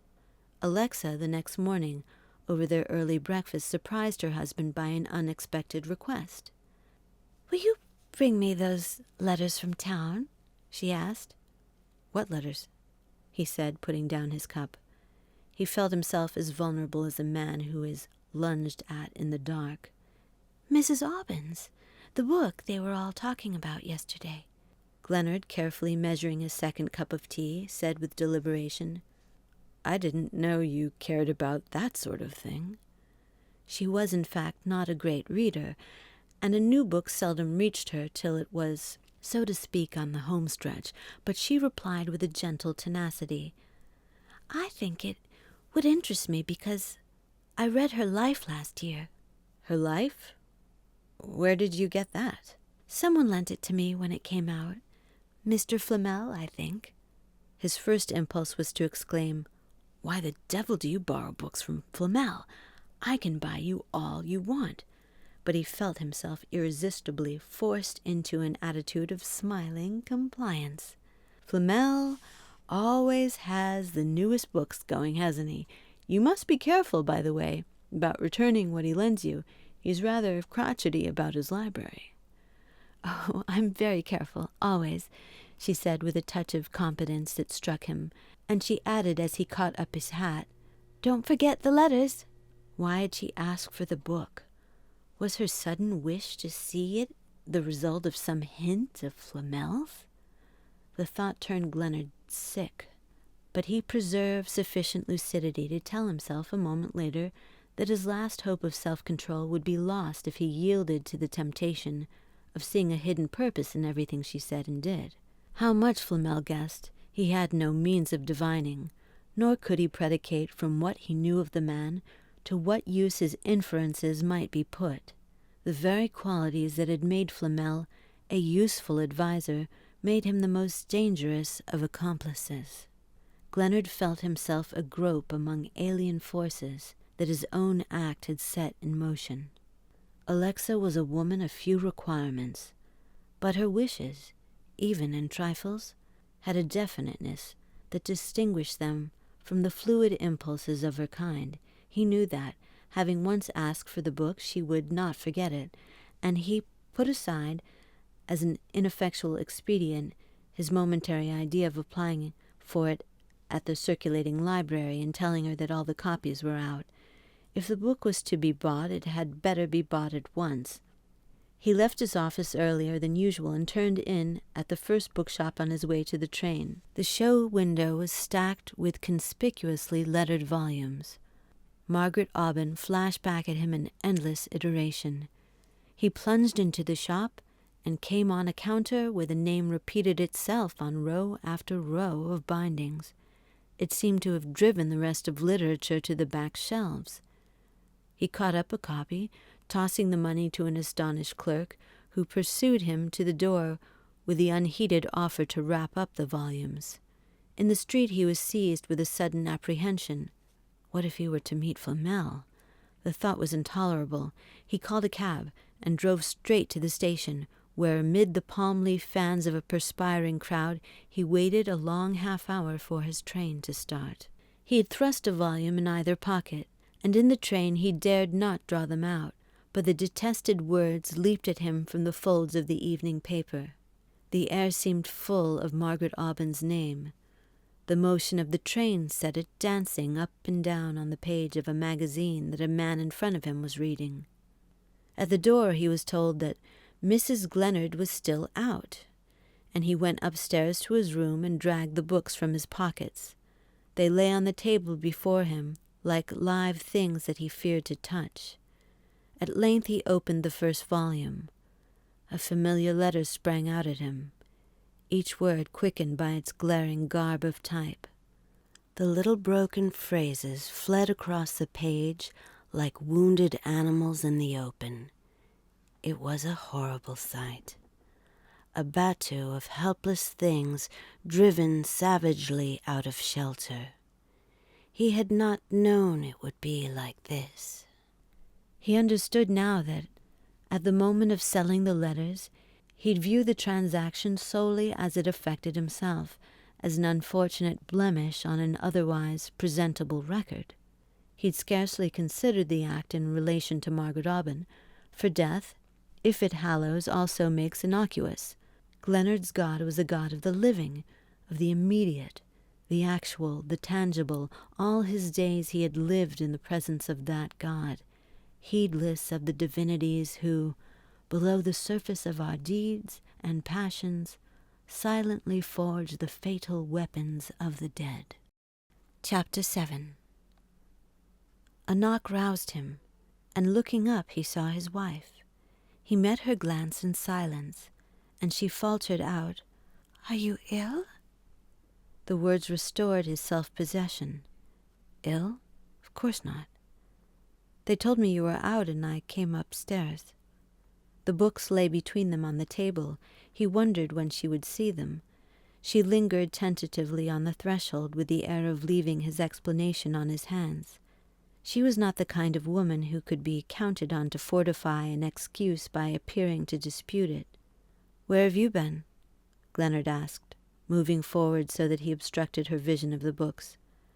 "I walked over to the Dreshams for tea." "I can't think what you see in those people," he said, with a shrug, adding uncontrollably, "I suppose Flamel was there?" "No, he left on the yacht this morning." An answer so obstructing to the natural escape of his irritation left Glennard with no momentary resource but that of strolling impatiently to the window. As her eyes followed him, they lit on the books. "Ah, you've brought them. I'm so glad," she said. He answered over his shoulder, "For a woman who never reads, you make the most astounding exceptions." Her smile was an exasperating concession to the probability that it had been hot in town or that something had bothered him. "Do you mean it's not nice to want to read the book?" she asked. "It was not nice to publish it, certainly, but after all, I'm not responsible for that, am I?" She paused, and as he made no answer, went on, still smiling. "I do read sometimes, you know. I'm very fond of Margaret Aubyn's books. I was reading Pomegranate Seed when we first met. Don't you remember? It was then you told me all about her." Glennard had turned back into the room and stood staring at his wife. "All about her?" he repeated, and with the words remembrance came to him. He had found Miss Trent one afternoon with the novel in her hand, and moved by the lover's fatuous impulse to associate himself in some way with whatever fills the mind of the beloved, had broken through his habitual silence about the past, rewarded by the consciousness of figuring impressively in Miss Trent's imagination. He had gone on from one anecdote to another, reviving dormant details of his old Hillbridge life, and pasturing his vanity on the eagerness with which she listened to his reminiscences of a being already clothed in the impersonality of greatness. The incident had left no trace in his mind, but it sprang up now like an old enemy, the more dangerous for having been forgotten. The instinct of self-preservation, sometimes the most perilous that man can exercise, made him awkwardly declare, "Oh, I used to see her at people's houses, that was all." And her silence, as usual, leaving room for a multiplication of blunders, he added with increased indifference, "I simply can't see what you can find to interest you in such a book." She seemed to consider this intently. "You've read it, then?" "I glanced at it. I never read such things." "Is it true that she didn't wish the letters to be published?" Glennard felt the sudden dizziness of the mountaineer on a narrow ledge, and with it the sense that he was lost if he looked more than a step ahead. "I'm sure I don't know," he said, then summoning a smile, he passed his hand through her arm. "I didn't have tea at the Dreshams, you know. Won't you give me some now?" he suggested. That evening Glennard, under pretext of work to be done, shut himself into the small study opening off the drawing-room. As he gathered up his papers, he said to his wife, "You're not going to sit indoors on such a night as this. I'll join you presently outside." But she had drawn her armchair to the lamp. "I want to look at my book," she said, taking up the first volume of the Letters. Glennard, with a shrug, withdrew into the study. "I'm going to shut the door. I want to be quiet," he explained from the threshold, and she nodded without lifting her eyes from the book. He sank into a chair, staring aimlessly at the outspread papers. How was he to work, while on the other side of the door she sat with that volume in her hand? The door did not shut her out. He saw her distinctly, felt her close to him in a contact as painful as the pressure on a bruise. The sensation was part of the general strangeness that made him feel like a man waking from a long sleep to find himself in an unknown country among people of alien tongue. We live in our own souls as in an unmapped region, a few acres of which we have cleared for our habitation, while of the nature of those nearest us we know but the boundaries that march with ours. Of the points in his wife's character not in direct contact with his own, Gleanard now discerned his ignorance, and the baffling sense of her remoteness was intensified by the discovery that in one way she was closer to him than ever before. As one may live for years in happy unconsciousness of the possession of a sensitive nerve, he had lived beside his wife, unaware that her individuality had become a part of the texture of his life, ineradicable as some growth on a vital organ, and he now felt himself at once incapable of forecasting her judgment and powerless to evade its effects. To escape the next morning the confidences of the breakfast table, he went to town earlier than usual. His wife, who read slowly, was given to talking over what she read, and at present his first object in life was to postpone the inevitable discussion of the letters. This instinct of protection, in the afternoon, on his way uptown, guided him to the club in search of a man who might be persuaded to come out to the country to dine. The only man in the club was Flamel. Gleanard, as he heard himself almost involuntarily pressing Flamel to come and dine, felt the full irony of the situation. To use Flamel as a shield against his wife's scrutiny was only a shade less humiliating than to reckon on his wife as a defense against Flamel. He felt a contradictory movement of annoyance at the latter's ready acceptance, and the two men drove in silence to the station. As they passed the bookstall and the waiting-room, Flamel lingered a moment, and the eyes of both fell on Margaret Aubyn's name, conspicuously displayed above a counter stacked with the familiar volumes. "We shall be late, you know," Gleanard remonstrated, pulling out his watch. "Go ahead," said Flamel imperturbably. "I want to get something." Gleanard turned on his heel and walked down the platform. Flamel rejoined him with an innocent-looking magazine in his hand, but Gleanard dared not even glance at the cover, lest it should show the syllables he feared. The train was full of people they knew, and they were kept apart till it dropped them at the little suburban station. As they strolled up the shaded hill, Gleanard talked volubly, pointing out the improvements in the neighborhood, deploring the threatened approach of an electric railway, and screening himself by a series of reflex adjustments from the risk of any allusion to the letters. Flamel suffered his discourse with the bland inattention that we accord to the affairs of someone else's suburb, and they reached the shelter of Alexa's tea-table without a perceptible turn toward the dreaded topic. The dinner passed off safely. Flamel, always at his best in Alexa's presence, gave her the kind of attention which is like a becoming light thrown on the speaker's words. His answers seemed to bring out a latent significance in her phrases, as a sculptor draws his statue from the block. Gleanard, under his wife's composure, detected a sensibility to this maneuver, and the discovery was like the lightning flash across a nocturnal landscape.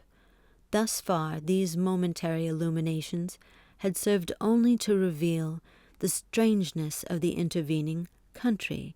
Each fresh observation seemed to increase the sum total of his ignorance.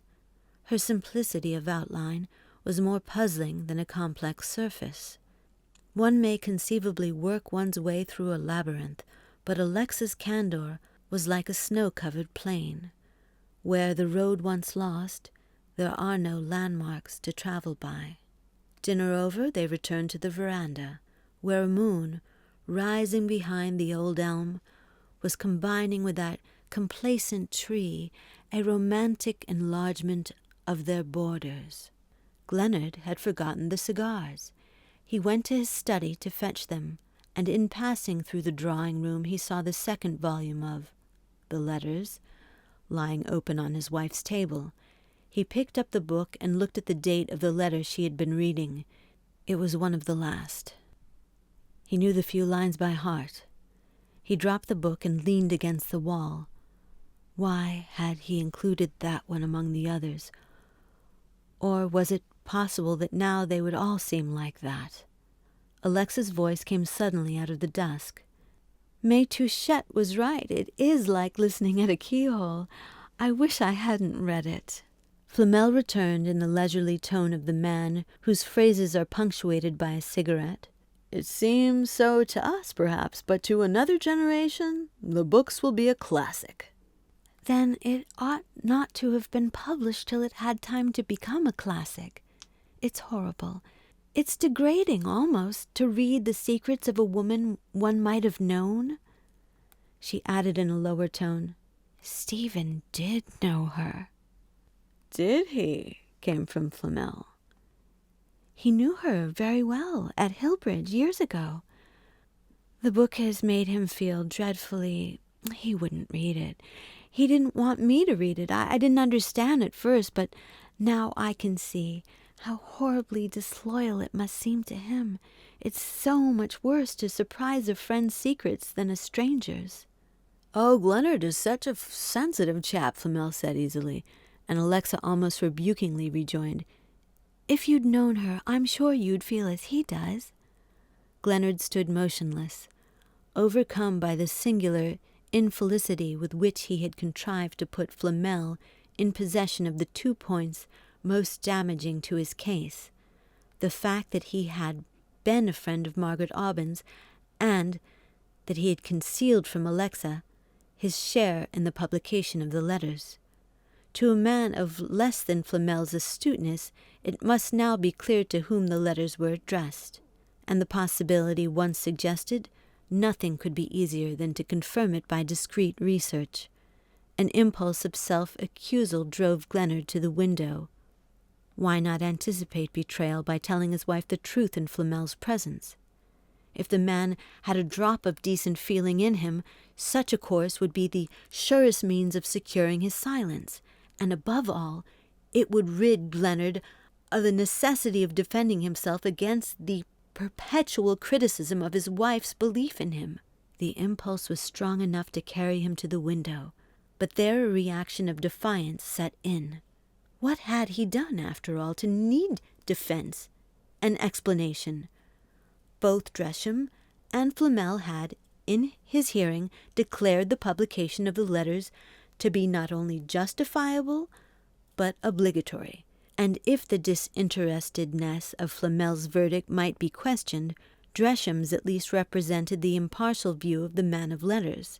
As to Alexa's words, they were simply the conventional utterance of the nice woman on a question already decided for her by other nice women. She had said the proper thing as mechanically as she would have put on an appropriate gown or written the correct form of dinner invitation. Glenard had small faith in the abstract judgments of the other sex. He knew that half the women who were horrified by the publication of Mrs. Aubyn's letters would have betrayed her secrets without a scruple. The sudden lowering of his emotional pitch brought a proportionate relief. He told himself that now the worst was over, and things would fall into perspective again.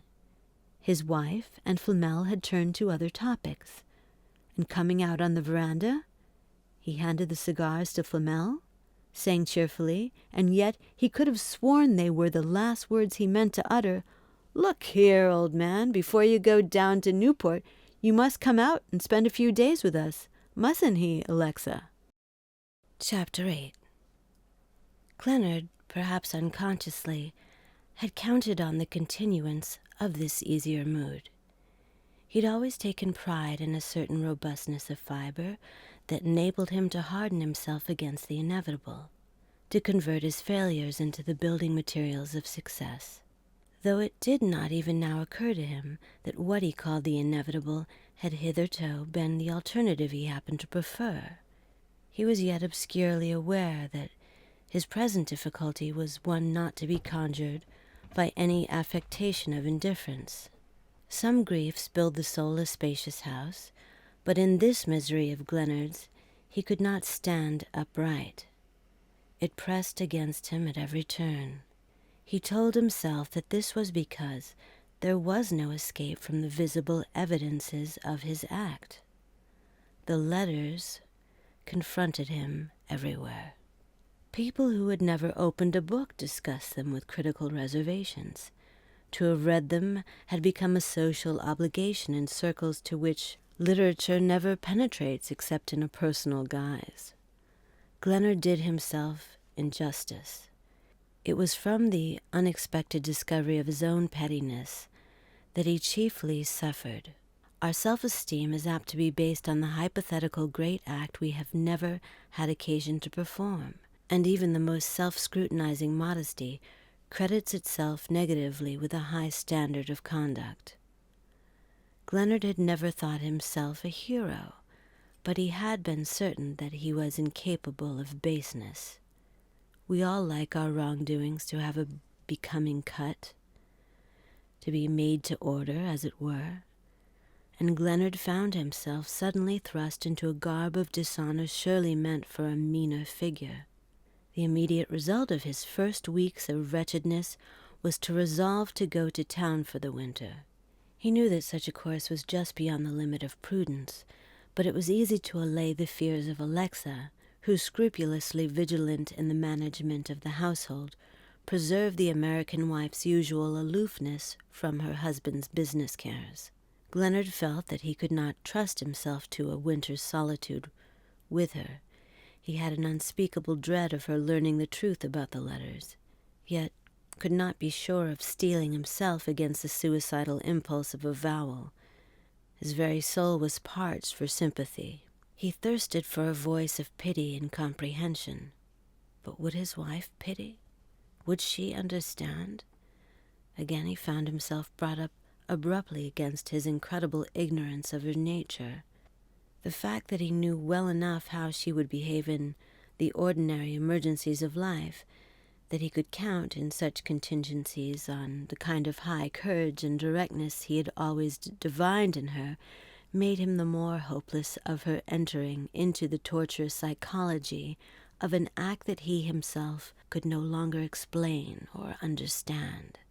It would have been easier had she been more complex, more feminine, if he could have counted on her imaginative sympathy or her moral obtuseness. But he was sure of neither. He was sure of nothing but that for a time he must avoid her. Gleanard could not rid himself of the delusion that by and by his action would cease to make its consequences felt. He would not have cared to own to himself that he counted on the dulling of his sensibilities. He preferred to indulge the vague hypothesis that extraneous circumstances would somehow efface the blot upon his conscience. In his worst moments of self-abasement, he tried to find solace in the thought that Flamel had sanctioned his course. Flamel, at the outset, must have guessed to whom the letters were addressed, yet neither then nor afterward had he hesitated to advise their publication. This thought drew Gleanard to him in fitful impulses of friendliness, from each of which there was a sharper reaction of distrust and aversion. When Flamel was not at the house, he missed the support of his tacit connivance. When he was there, his presence seemed the assertion of an intolerable claim. Early in the winter, the Gleanards took possession of the little house that was to cost them almost nothing.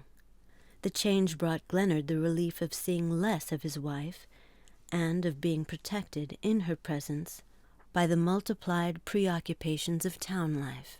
Alexa, who could never appear hurried, showed the smiling abstraction of a pretty woman to whom the social side of married life had not lost its novelty.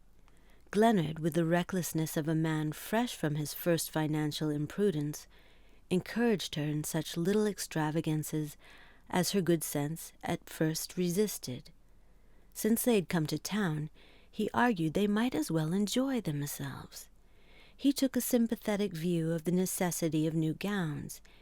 He gave her a set of furs at Christmas, and before the New Year they had agreed on the necessity of adding a parlour-maid to their small establishment. Providence the very next day hastened to justify this measure by placing on Gleanard's breakfast plate an envelope bearing the name of the publishers to whom he had sold Mrs. Aubyn's letters. It happened to be the only letter the early post had brought, and he glanced across the table at his wife, who had come down before him, and had probably laid the envelope on his plate.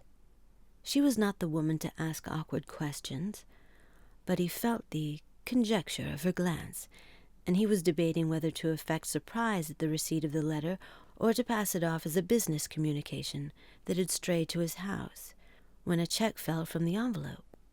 It was the royalty on the first edition of the letters. His first feeling was one of simple satisfaction.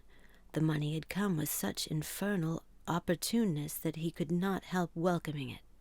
Before long, too, there would be more. He knew the book was still selling far beyond the publisher's provisions. He put the check in his pocket and left the room without looking at his wife. On the way to his office, the habitual reaction set in. The money he had received was the first tangible reminder that he was living on the sale of his self-esteem. The thought of material benefit had been overshadowed by his sense of the intrinsic baseness of making the letters known. Now he saw what an element of sordidness it added to the situation, and how the fact that he needed the money, and must use it, pledged him more irrevocably than ever to the consequences of his act. It seemed to him, in that first hour of misery, that he had betrayed his friend anew. When that afternoon he reached home earlier than usual, Alexa's drawing-room was full of gaiety that overflowed to the stairs. Flamel, for a wonder, was not there, but Dresham and young Hartley, grouped about the tea-table, were receiving with resonant mirth a narrative delivered in the fluttered staccato that made Mrs. Amager's conversation like the ejaculations of a startled aviary. She paused as Gleanard entered, and he had time to notice that his wife, who was busied about the tea-tray, had not joined in the laughter of the men. "Oh, go on," young Hartley rapturously groaned, and Mrs. Armiger met Gleanard's inquiry with a deprecating cry that really she didn't see what there was to laugh at. "I'm sure I feel more like crying. I don't know what I should have done if Alexa hadn't been at home to give me a cup of tea. My nerves are in shreds. Yes, another, dear, please." And as Gleanard looked his perplexity, she went on, after pondering on the selection of a second lump of sugar. "Why, I've just come from the reading, you know, the reading at the Waldorf." "I haven't been in town long enough to know anything," said Gleanard, taking the cup his wife handed him. "Who has been reading what?" "That lovely girl from the South, Georgie. What's her name? Mrs. Dresham's protégée, unless she's yours, Mr. Dresham. Why, the big ballroom was packed, and all the women were crying like idiots. It was the most harrowing thing I ever heard." "What did you hear?" Gleanard asked, and his wife interposed. "Won't you have another bit of cake, Julia? Or, Stephen, ring for some hot toast, please." Her tone betrayed a polite weariness of the topic under discussion. Gleanard turned to the bell, but Mrs. Armiger pursued him with her lovely amazement. "Why, the Aubyn letters! Didn't you know about it? She read them so beautifully that it was quite horrible. I should have fainted if there had been a man near enough to carry me out." Hartley's glee redoubled, and Dresham said jovially, "How like you women to raise a shriek over the book and then do all you can to encourage the blatant publicity of the readings." Mrs. Armiger met him more than halfway on a torrent of self-accusal. "It was horrid. It was disgraceful. I told your wife we ought all to be ashamed of ourselves for going, and I think Alexa was quite right to refuse to take any tickets, even if it was for charity." "Oh," her hostess murmured indifferently, "with me, charity begins at home. I can't afford emotional luxuries." A charity? Hartley exulted. "I hadn't seized the full beauty of it. Reading poor Margaret Aubyn's love letters at the Waldorf before 500 people for a charity. What charity, dear Mrs. Armiger?" "Why, the Home for Friendless Women." "It was well chosen," Dresham commented, and Hartley buried his mirth in the sofa cushions. When they were alone, Gleanard, still holding his untouched cup of tea, turned to his wife, who sat silently behind the kettle. "Who asked you to take a ticket for that reading?" "I don't know, really. Kate Dresham, I fancy. It was she who got it up." "It's just some sort of damnable vulgarity she's capable of. It's loathsome. It's monstrous." His wife, without looking up, answered gravely, "I thought so, too. It was for that reason I didn't go, but you must remember that very few people feel about Mrs. Aubyn as you do."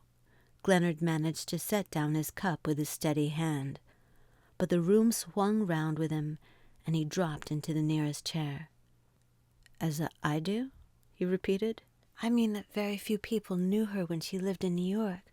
To most of the women who went to the reading, she was a mere name, too remote to have any personality. With me, of course, it was different." Gleanard gave her a startled look. "Different? Why different?" "Since you were her friend." "Her friend?" He stood up. "You speak as if she had only one, the most famous woman of her day." He moved vaguely about the room, bending down to look at some books on the table. "I hope," he added, "you didn't give that as a reason." "A reason?" "For not going. A woman who gives reasons for getting out of social obligations is sure to make herself unpopular or ridiculous."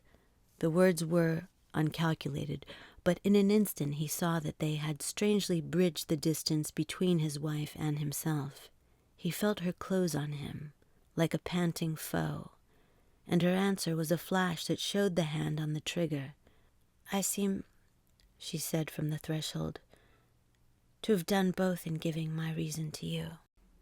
The fact that they were dining out that evening made it easy for him to avoid Alexa till she came downstairs in her opera cloak. Mrs. Touchet, who was going to the same dinner, had offered to call for her, and Gleanard, refusing a precarious seat between the ladies' draperies, followed on foot. The evening was interminable. The reading at the Waldorf, at which all the women had been present, had revived the discussion of the Aubyn letters, and Gleanard, hearing his wife questioned as to her absence, felt himself miserably wishing that she had gone, rather than her staying away should have been remarked. He was rapidly losing all sense of proportion where the letters were concerned. He could no longer hear them mentioned without suspecting a purpose in the allusion. He even yielded himself for a moment to the extravagance of imagining that Mrs. Dresham, whom he disliked, had organized the reading in the hope of making him betray himself, for he was already sure that Dresham had divined his share in the transaction. To attempt to keep a smooth surface on this inner tumult was as endless and unavailing as efforts made in a nightmare. He lost all sense of what he was saying to his neighbors, and once when he looked up his wife's glance struck him cold. She sat nearly opposite him, at Flamel's side, and it appeared to Gleanard that they had built about themselves one of those airy barriers of talk behind which two people can say what they please. While the reading was discussed, they were silent. Their silence seemed to Gleanard almost cynical. It stripped the last disguise from their complicity. A throb of anger rose in him, but suddenly it fell, and he felt, with a curious sense of relief, that at bottom he no longer cared whether Flamel had told his wife or not. The assumption that Flamel knew about the letters had become a fact to Gleanard, and it now seemed to him better that Alexa should know too. He was frightened at first by the discovery of his own indifference. The last barriers of his will seemed to be breaking down before a flood of moral lassitude. How could he continue to play his part? How keep his front to the enemy, with this poison of indifference stealing through his veins? He tried to brace himself with the remembrance of his wife's scorn. He had not forgotten the note on which their conversation had closed.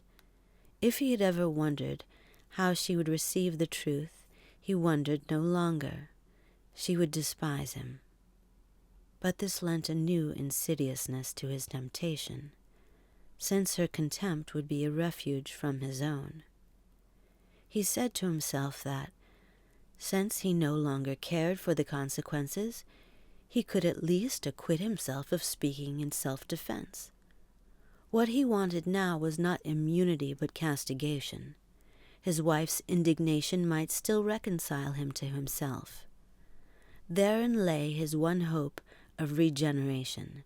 Her scorn was the moral antiseptic that he needed, her comprehension the one balm that could heal him.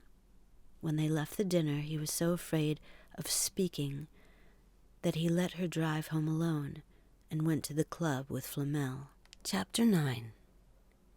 He rose next morning with the resolve to know what Alexa thought of him. It was not anchoring in a haven, but lying to in a storm. He felt the need of a temporary lull in the turmoil of his sensations. He came home late, for they were dining alone, and he knew that they would have the evening together.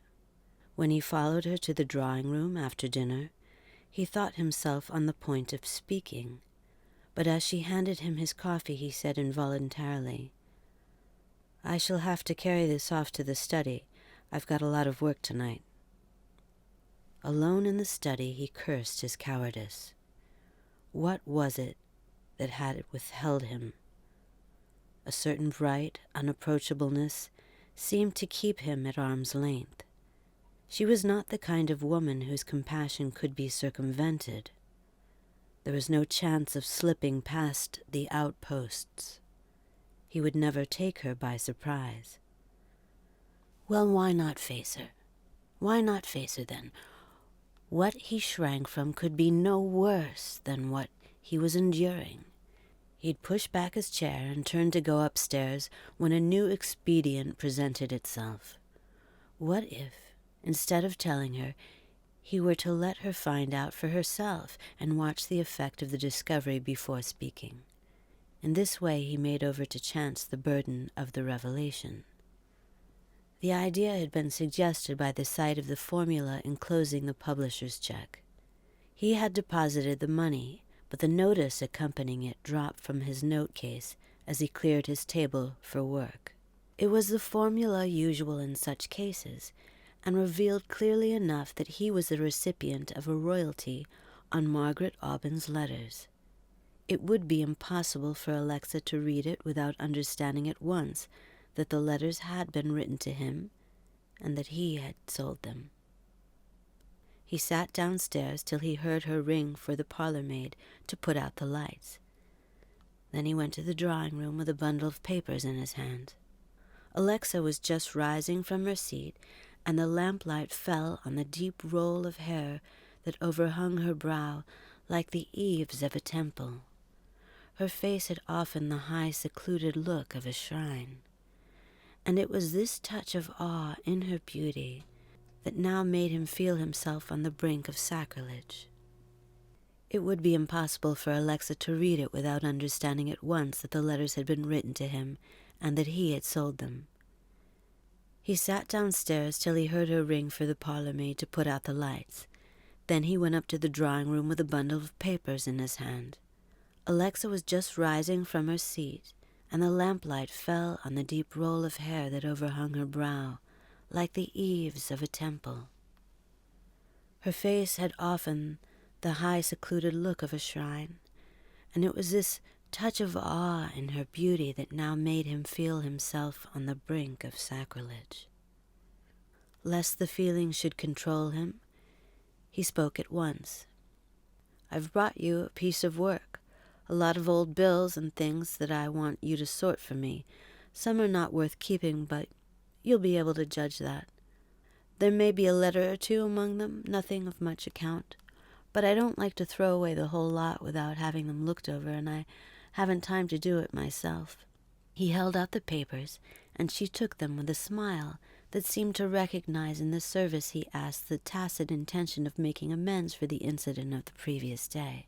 "Are you sure I shall know which ones to keep?"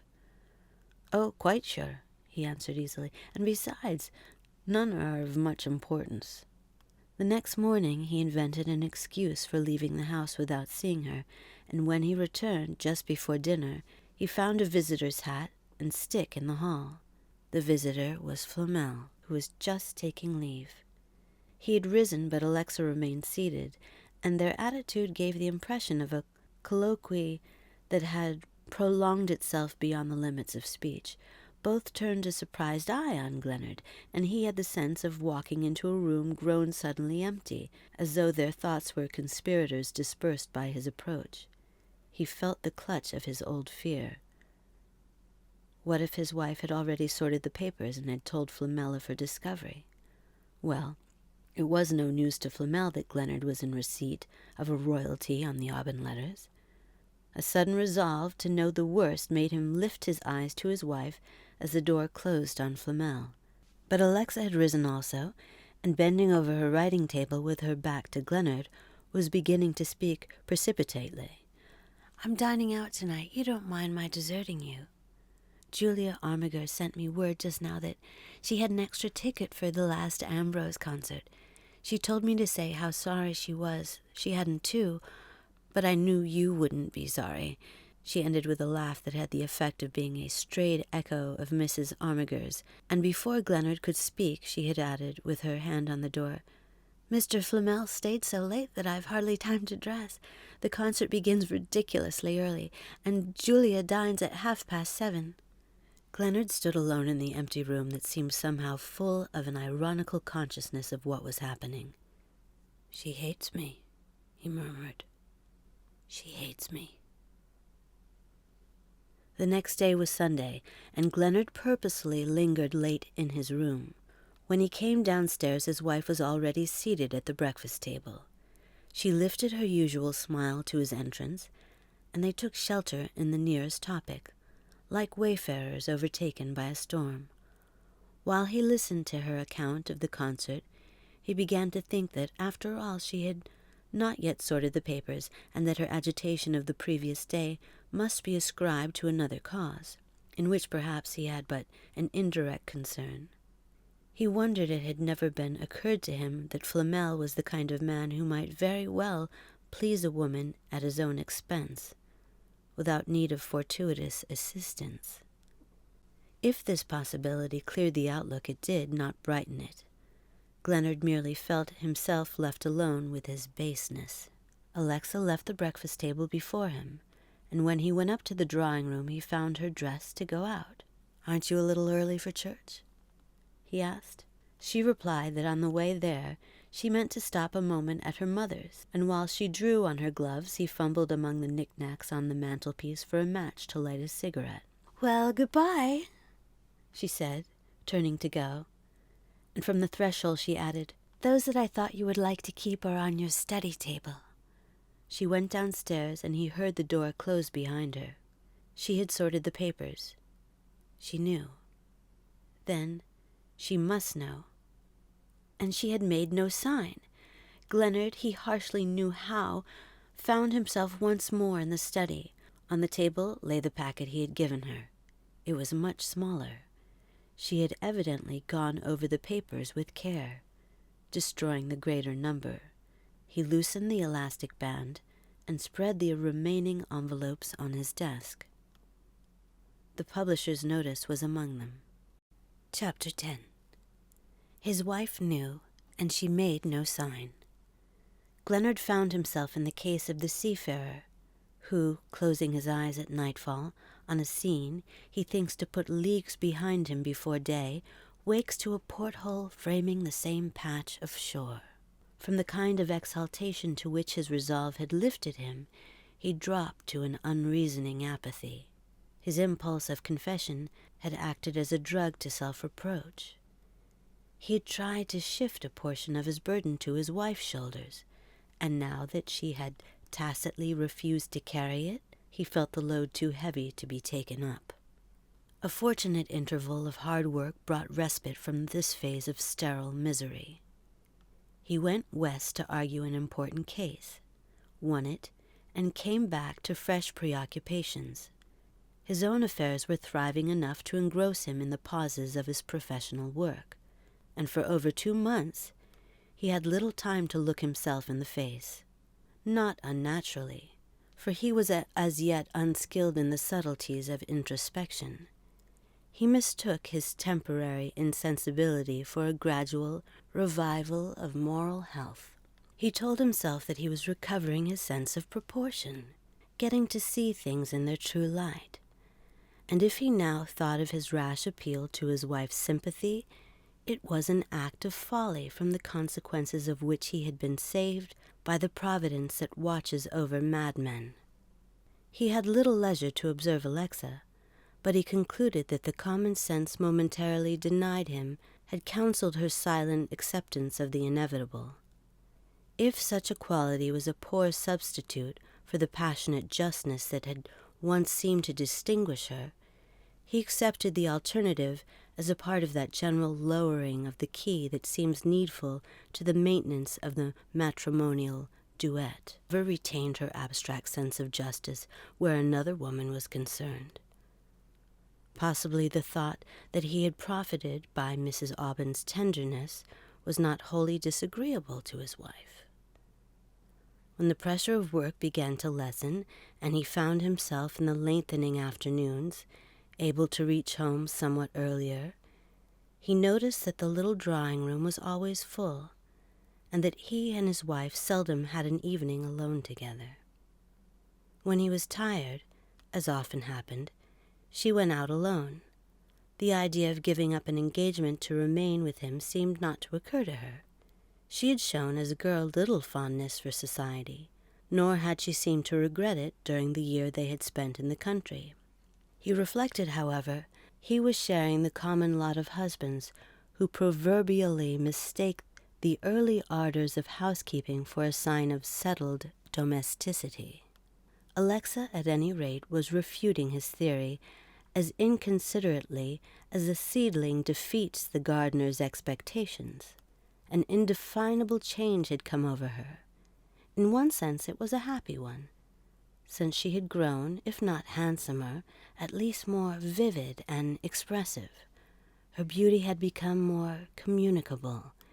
It was as though she had learned the conscious exercise of intuitive attributes and now used her effects with the discrimination of an artist skilled in values. To a dispassionate critic, as Gleanard now rated himself, the art may at times have been a little too obvious. Her attempts at lightness lacked spontaneity, and she sometimes rasped him by laughing like Julia Armiger, but he had enough imagination to perceive that, in respect of his wife's social arts, a husband necessarily sees the wrong side of the tapestry. In this ironical estimate of their relation, Gleanard found himself strangely relieved of all concern as to his wife's feelings for Flamel. From an Olympian pinnacle of indifference he calmly surveyed their offensive antics. It was surprising how his cheapening of his wife put him at ease with himself. Far as he and she were from each other, they yet had, in a sense, the tacit nearness of complicity. Yes, they were accomplices. He could no more be jealous of her than she could despise him. The jealousy that would once have seemed a blur on her whiteness now appeared like a tribute to ideals in which he no longer believed. Gleanard was little given to exploring the outskirts of literature. He always skipped the literary notices in the papers, and he had small leisure for the intermittent pleasures of the periodical. He had therefore no notion of the prolonged reverberations which the Aubyn letters had awakened. When the book ceased to be talked about, he supposed it had ceased to be read, and this apparent subsidence of the agitation about it brought the reassuring sense that he had exaggerated its vitality. The conviction, if it did not ease his conscience, at least offered him the relative relief of obscurity. He felt like an offender taken down from the pillory and thrust into the soothing darkness of a cell. But one evening, when Alexa had left him to go to a dance, he chanced to turn over the magazines on her table, and the copy of the horoscope to which he settled down with his cigar confronted him on its first page with a portrait of Margaret Aubyn. It was a reproduction of the photograph that had stood so long on his desk. The desiccating air of memory had turned her into the mere abstraction of a woman, and this unexpected evocation seemed to bring her nearer than she had ever been in life. Was it because he understood her better? He looked long into her eyes. Little personal traits reached out to him like caresses. The tired droop of her lids, her quick way of leaning forward as she spoke, the movements of her long, expressive hands, all that was feminine in her, the quality he'd always missed, stole toward him from her unreproachful gaze. And now that it was too late, life had developed in him the subtler perceptions which could detect it in even this poor semblance of herself. For a moment he found consolation in the thought that, at any cost, they had thus been brought together. Then a sense of shame rushed over him, face to face with her. He felt himself laid bare to the inmost fold of consciousness. The shame was deep, but it was a renovating anguish. He was like a man whom intolerable pain had roused from the creeping lethargy of death. He rose next morning to as fresh a sense of life as though this hour of communion with Margaret Aubyn had been a more exquisite renewal of their earlier meetings. His waking thought was that he must see her again, and as consciousness affirmed itself, he felt an intense fear of losing the sense of her nearness. But she was still close to him. Her presence remained the one reality in a world of shadows. All through his working hours, he was reliving with incredible minuteness every incident of the obliterated past, as a man who has mastered the spirit of a foreign tongue turns with renewed wonder to the pages his youth had plodded over. In this lucidity of retrospection, the most trivial detail had its meaning, and the joy of recovery was embittered to Glehnard by the perception of all that he had missed. He had been pitiable, grotesquely stupid, and there was irony in the thought that, but for the crisis through which he was passing, he might have lived on in complacent ignorance of his loss. It was as though she had bought him with her blood. That evening he and Alexa dined alone. After dinner he followed her to the drawing-room. He no longer felt the need of avoiding her. He was hardly conscious of her presence. After a few words they lapsed into silence, and he sat smoking with his eyes on the fire. It was not that he was unwilling to talk to her. He felt a curious desire to be as kind as possible, but he was always forgetting that she was there. Her full bright presence, through which the currents of life flowed so warmly, had grown as tenuous as a shadow, and he saw so far beyond her. Presently she rose and began to move about the room. She seemed to be looking for something, and he roused himself to ask what she wanted.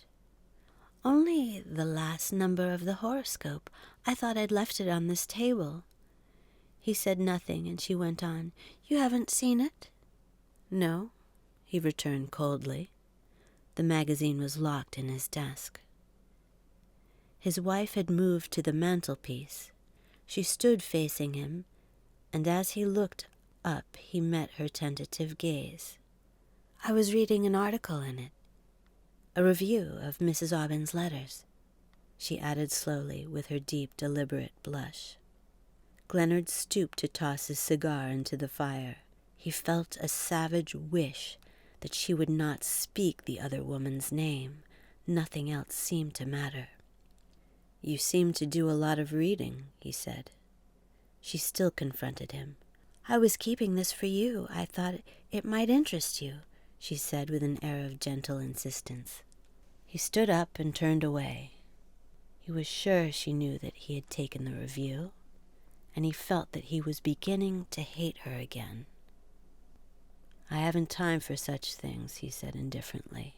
As he moved to the door, he heard her take a hurried step forward. Then she paused and sank without speaking into the chair from which she had risen. Chapter 11. As Glehnard, in the raw February sunlight, mounted the road to the cemetery, he felt the beatitude that comes with an abrupt cessation of physical pain. He had reached the point where self-analysis ceases. The impulse that moved him was purely intuitive.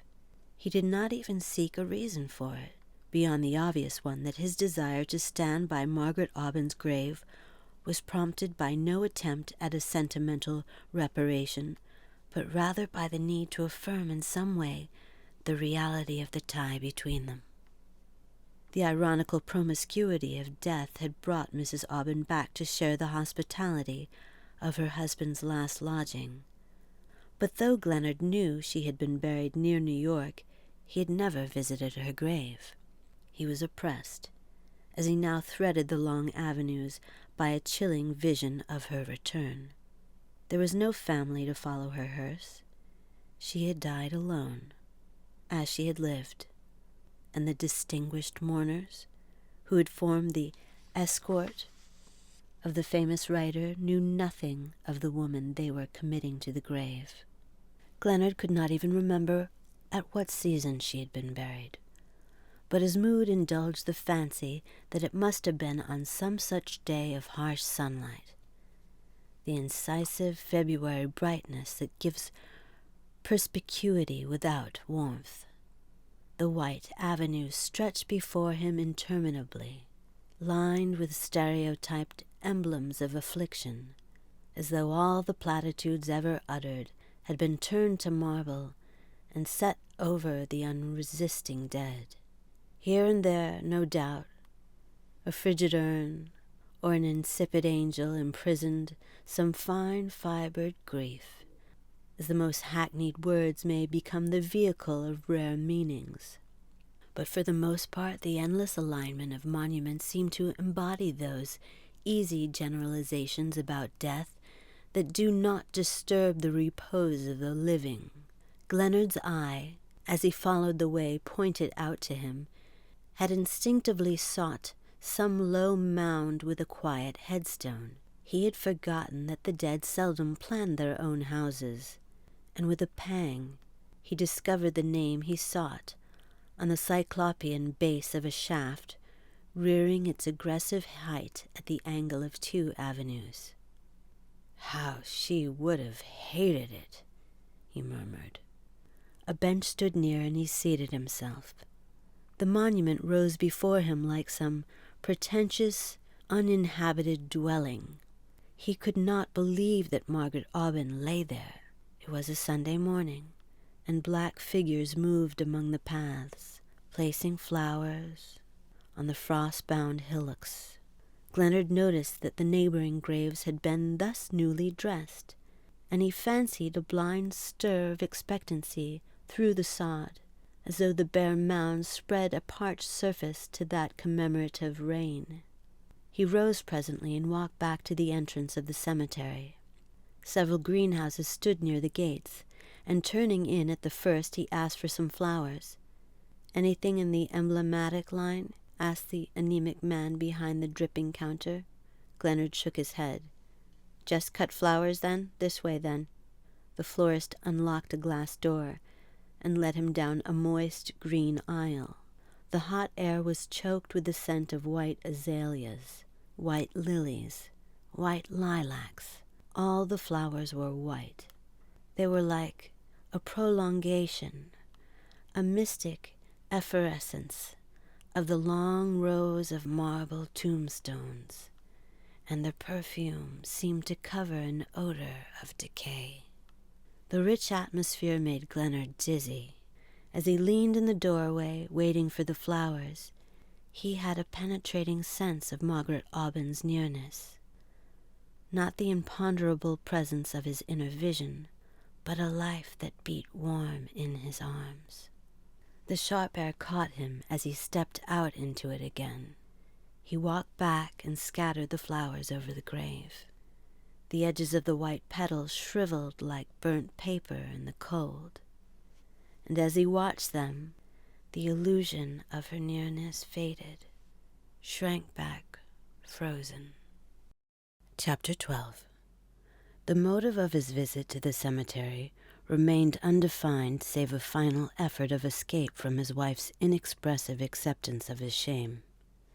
It seemed to him that as long as he could keep himself alive to that shame, he would not wholly have succumbed to its consequences. His chief fear was that he should become the creature of his act. His wife's indifference degraded him. It seemed to put him on a level with his dishonor. Margaret Aubyn would have abhorred the deed in proportion to her pity for the man. The sense of her potential pity drew him back to her. The one woman knew, but did not understand. The other, it sometimes seemed, understood without knowing. In its last disguise of retrospective remorse, his self-pity affected a desire for solitude and meditation. He lost himself in morbid musings, in futile visions of what life with Margaret Aubyn might have been. There were moments when, in the strange dislocation of his view, the wrong he had done her seemed a tie between them.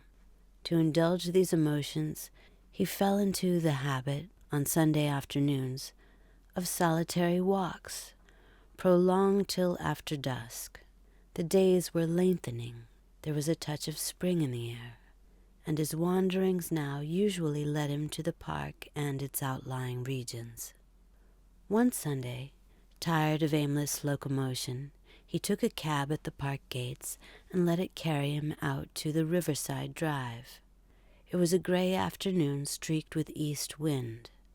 Glennard's cab advanced slowly, and as he leaned back, gazing with absent intentness at the deserted paths that wound under bare boughs between grass banks of premature vividness, his attention was arrested by two figures walking ahead of him.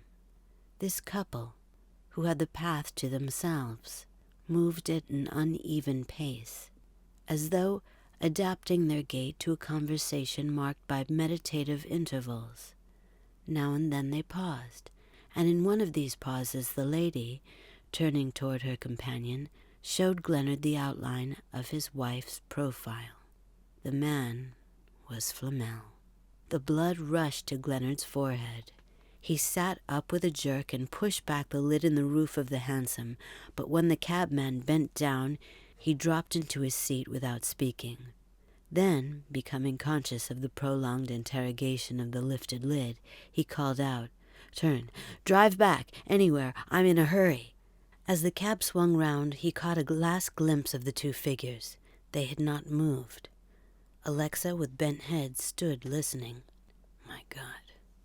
My God, he groaned. It was hideous. It was abominable. He could not understand it. The woman was nothing to him, less than nothing.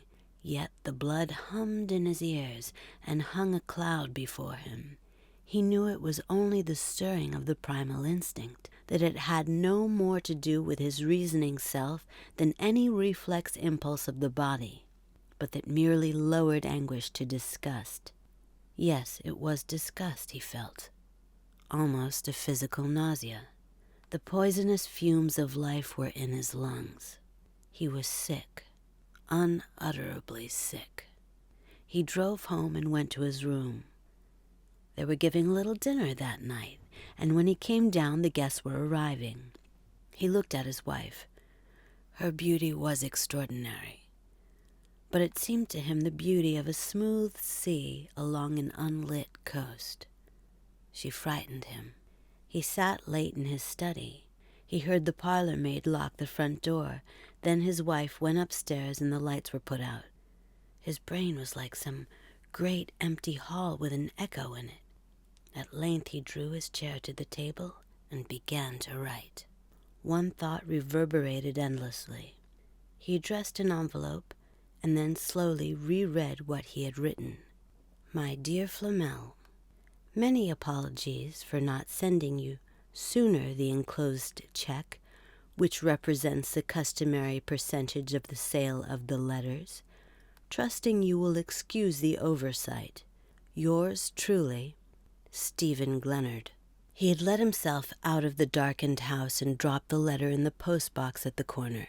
The next afternoon he was detained late at his office, and as he was preparing to leave, He heard someone asking for him in the outer room. He seated himself again, and Flamel was shown in. The two men, as Glennard pushed aside an obstructive chair, had a moment to measure each other. Then Flamel advanced, and drawing out his note-case, laid a slip of paper on the desk. "My dear fellow, what on earth does this mean?" Glennard recognized his check. "That I was remiss, simply. I ought to have gone to you before." Flamel's tone had been that of unaffected surprise, but at this his accent changed, and he asked quickly, "On what ground?" Glennard had moved away from the desk and stood leaning against the calf-backed volumes of the bookcase. "On the ground that you sold Mrs. Aubyn's letters for me, and that I find the intermediary in such cases is entitled to a percentage on the sale." Flamel paused before answering. "You find, you say? It's a recent discovery." "Obviously, from my not sending the check sooner. You see, I'm new to the business." "And since when have you discovered that there was any question of business as far as I was concerned?" Glennard flushed, and his voice rose slightly. "Are you reproaching me for not having remembered it sooner?" Flamel, who had spoken in the rapid, repressed tone of a man on the verge of anger, stared a moment at this, and then, in his natural voice, rejoined good-humoredly, "Upon my soul, I don't understand you." The change of key seemed to disconcert Glennard. "It's simple enough," he muttered. "Simple enough? You're offering me money in return for a friendly service? I don't know what your other friends expect." "Some of my friends wouldn't have undertaken the job. Those who would have done so would probably have expected to be paid." He lifted his eyes to Flamel, and the two men looked at each other.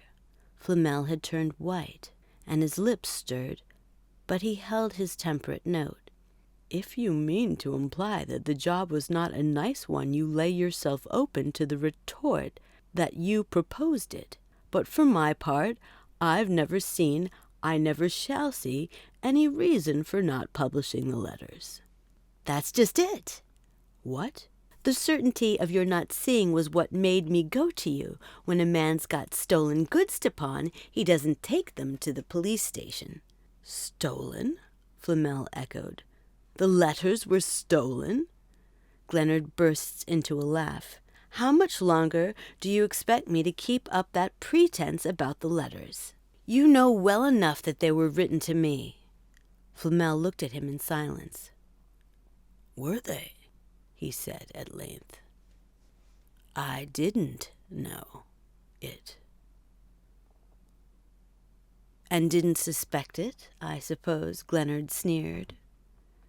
The other was again silent. Then he said, "I may remind you that, supposing I had felt any curiosity about the matter, I had no way of finding out that the letters were written to you. You never showed me the originals."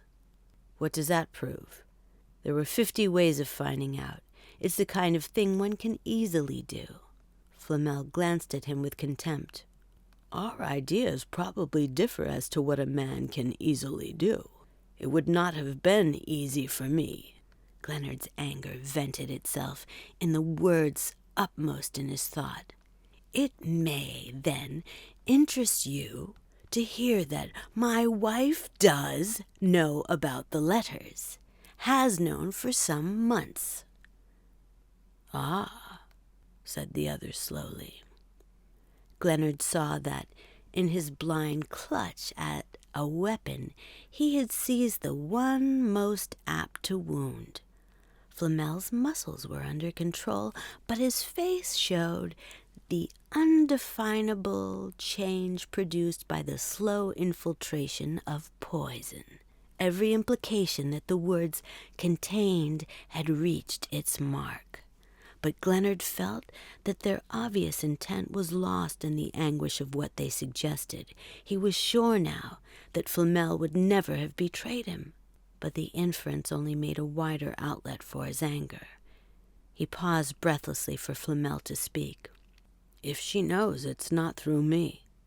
It was what Glennard had waited for. "Through you? By God! Who said it was through you? Do you suppose I leave it to you, or to anybody else, for that matter, to keep my wife informed of my actions? I didn't suppose even such egregious conceit as yours could delude a man to that degree." Struggling for a foothold in the landslide of his dignity, he added in a steadier tone, "My wife learned the facts from me." Flamel received this in silence. The other's outbreak seemed to have restored his self-control, and when he spoke it was with a deliberation implying that his course was chosen. "In that case, I understand still less." "Still less?" "The meaning of this." He pointed to the check. "When you began to speak, I suppose you had meant it as a bribe. Now I can only infer it was intended as a random insult. In either case, here's my answer." He tore the slip of paper in two and tossed the fragments across the desk to Glennard. Then he turned and walked out of the office. Glennard dropped his head on his hands. If he had hoped to restore his self-respect by the simple expedient of assailing Flamel's, the result had not justified his expectation. The blow he had struck had blunted the edge of his anger, and the unforeseen extent of the hurt inflicted did not alter the fact that his weapon had broken in his hands. He now saw that his rage against Flamel was the only last projection of a passionate self-disgust. This consciousness did not dull his dislike of the man. It simply made reprisals ineffectual.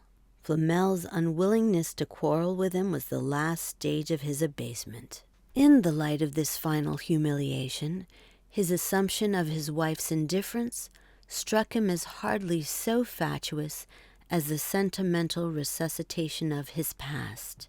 He had been living in a factitious world wherein his emotions were the sycophants of his vanity, and it was with instinctive relief that he felt its ruins crash about his head. It was nearly dark when he left his office, and he walked slowly homeward in the complete mental abeyance that follows on such a crisis. He was not aware that he was thinking of his wife, yet when he reached his own door he found that, in the involuntary readjustment of his vision, she had once more become the central point of consciousness. Chapter 13.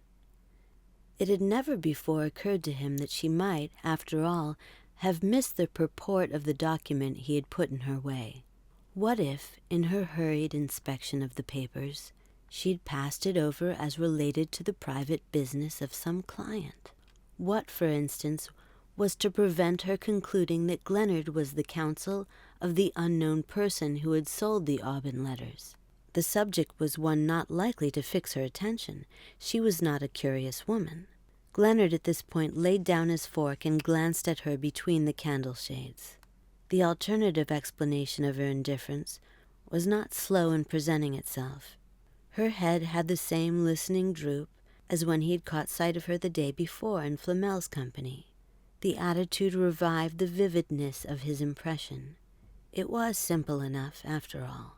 She had ceased to care for him because she cared for someone else. As he followed her upstairs, he felt a sudden stirring of his dormant anger. His sentiments had lost their artificial complexity. He had already acquitted her of any connivance in his baseness, and he felt only that he loved her and that she had escaped him. This was now, strangely enough, his dominant thought, the sense that he and she had passed through the fusion of love and had emerged from it as incommunicably apart as though the transmutation had never taken place. Every other passion, he mused, left some mark upon the nature, but love passed like the flight of a ship across the waters. She dropped into her usual seat near the lamp, and he leaned against the chimney, moving about with an inattentive hand the knickknacks on the mantel. Suddenly he caught sight of her reflection in the mirror. She was looking at him. He turned and their eyes met. He moved across the room. "There's something I want to say to you," he began. She held his gaze, but her color deepened. He noticed again, with a jealous pang, how her beauty had gained in warmth and meaning. It was as though a transparent cup had been filled with wine. He looked at her ironically. "I've never prevented you seeing your friends here," he broke out. "Why do you meet Flamel in out-of-the-way places? Nothing makes a woman so cheap." She rose abruptly, and they faced each other a few feet apart. "What do you mean?" she asked. "I saw you with him last Sunday on the Riverside Drive," he went on, the utterance of the charge reviving his anger. "Ah," she murmured. She sank into her chair again and began to play with a paper knife that lay on the table at her elbow. Her silence exasperated him. "Well?" he burst out. "Is that all you have to say?" "Do you wish me to explain?" she asked proudly. "Do you imply I haven't the right to?" "I imply nothing. I will tell you whatever you wish to know. I went for a walk with Mr. Flamel because he asked me to." "I didn't suppose you went uninvited. But there are certain things a sensible woman doesn't do. She doesn't slink about in out-of-the-way streets with men. Why couldn't you have seen him here?" She hesitated. "Because he wanted to see me alone." "Did he indeed? And may I ask if you gratify all his wishes with equal alacrity?" "I don't know that he has any others where I am concerned." She paused again and then continued in a voice that somehow had an undernote of warning. "He wished to bid me goodbye. He wished to bid me goodbye. He's going away." Glenard turned on her a startled glance. "Going away?" "He's going to Europe tomorrow. He goes for a long time. I suppose you knew." The last phrase revived his irritation. "You forget that I depend on you for my information about Flamel. He's your friend and not mine. In fact, I've sometimes wondered at your going out of your way to be so civil to him, when you must see plainly enough that I don't like him." Her answer to this was not immediate. She seemed to be choosing her words with care, not so much for her own sake as for his, and his exasperation was increased by the suspicion that she was trying to spare him. "He was your friend before he was mine. I never knew him till I was married. It was you who brought him to the house, and who seemed to wish me to like him." Glenard gave a short laugh. The defense was feebler than he had expected. She was certainly not a clever woman. "Your deference to my wishes is really beautiful, but it's not the first time in history that a man has made a mistake in introducing his friends to his wife. You must, at any rate, have seen since then that my enthusiasm has cooled, but so, perhaps, has your eagerness to oblige me." She met this with a silence that seemed to rob the taunt of half its efficacy. "Is that what you imply? Is that what you imply?" he pressed her. "No," she answered with sudden directness. "I noticed some time ago that you seemed to dislike him, but since then, since then, I've imagined that you had reasons for still wishing me to be civil to him, as you call it." "Ah," said Glenard with an effort at lightness, but his irony dropped, for something in her voice made him feel that he and she stood at last at that naked desert of apprehension where meaning skulks vainly behind speech. "And why did you imagine this?" The blood mounted to his forehead. "Because he told you that I was under obligations to him?" She turned pale. "Under obligations?" "Oh, Don't let's beat about the bush. Didn't he tell you it was I who published Mrs. Aubyn's letters? Answer me that." "No," she said, and after a moment which seemed given to the weighing of alternatives, she added, "No one told me." "You didn't know, then?" She seemed to speak with an effort. Not until... Till I gave you those papers to sort?" Her head sank. "You understood then?" "Yes." He looked at her unmovable face. "Had you suspected before?" was slowly wrung from him. "At times, yes." Her voice dropped to a whisper. "Why? From anything that was said?" There was a shade of pity in her glance. "No one said anything. No one told me anything." She looked away from him. "It was your manner." "My manner?" "Whenever the book was mentioned. Things you said once or twice, your irritation, I can't explain." Glennard unconsciously had moved nearer. He breathed like a man who had been running. "You knew then? You knew," he stammered. The avowal of her love for Flamel would have hurt him less, would have rendered her less remote. "You knew. You knew," he repeated, and suddenly his anguish-gathered voice. "My God!" he cried. "You suspected it first, you say, and then you knew it. Then you knew it, this damnable, this accursed thing. You knew it months ago. It's months since I put that paper in your way, and yet you've done nothing. You've said nothing. You've made no sign. You've lived alongside of me as if it had made no difference in either of our lives. What are you made of, I wonder? Don't you see the hideous ignominy of it? Don't you see how you shared in my disgrace? Or haven't you any sense of shame?" He preserved sufficient lucidity as the words poured from him to see how fatally they invited her derision, but something told him they had both passed beyond the phase of obvious retaliations, and that if any chord in her responded, it would not be that of scorn. He was right. She rose slowly and moved toward him. "Haven't you had enough without that?" she said in a strange voice of pity. He stared at her. "Enough?" "Of misery." An iron band seemed loosened from his temples. "You saw, then?" he whispered. "Oh, God! Oh, God!" she sobbed. She dropped beside him and hid her anguish against his knees. They clung thus in silence a long time, driven together down the same fierce blast of shame. When at last she lifted her face, he averted his. Her scorn would have hurt him less than the tears on his hands. She spoke languidly, like a child emerging from a passion of weeping.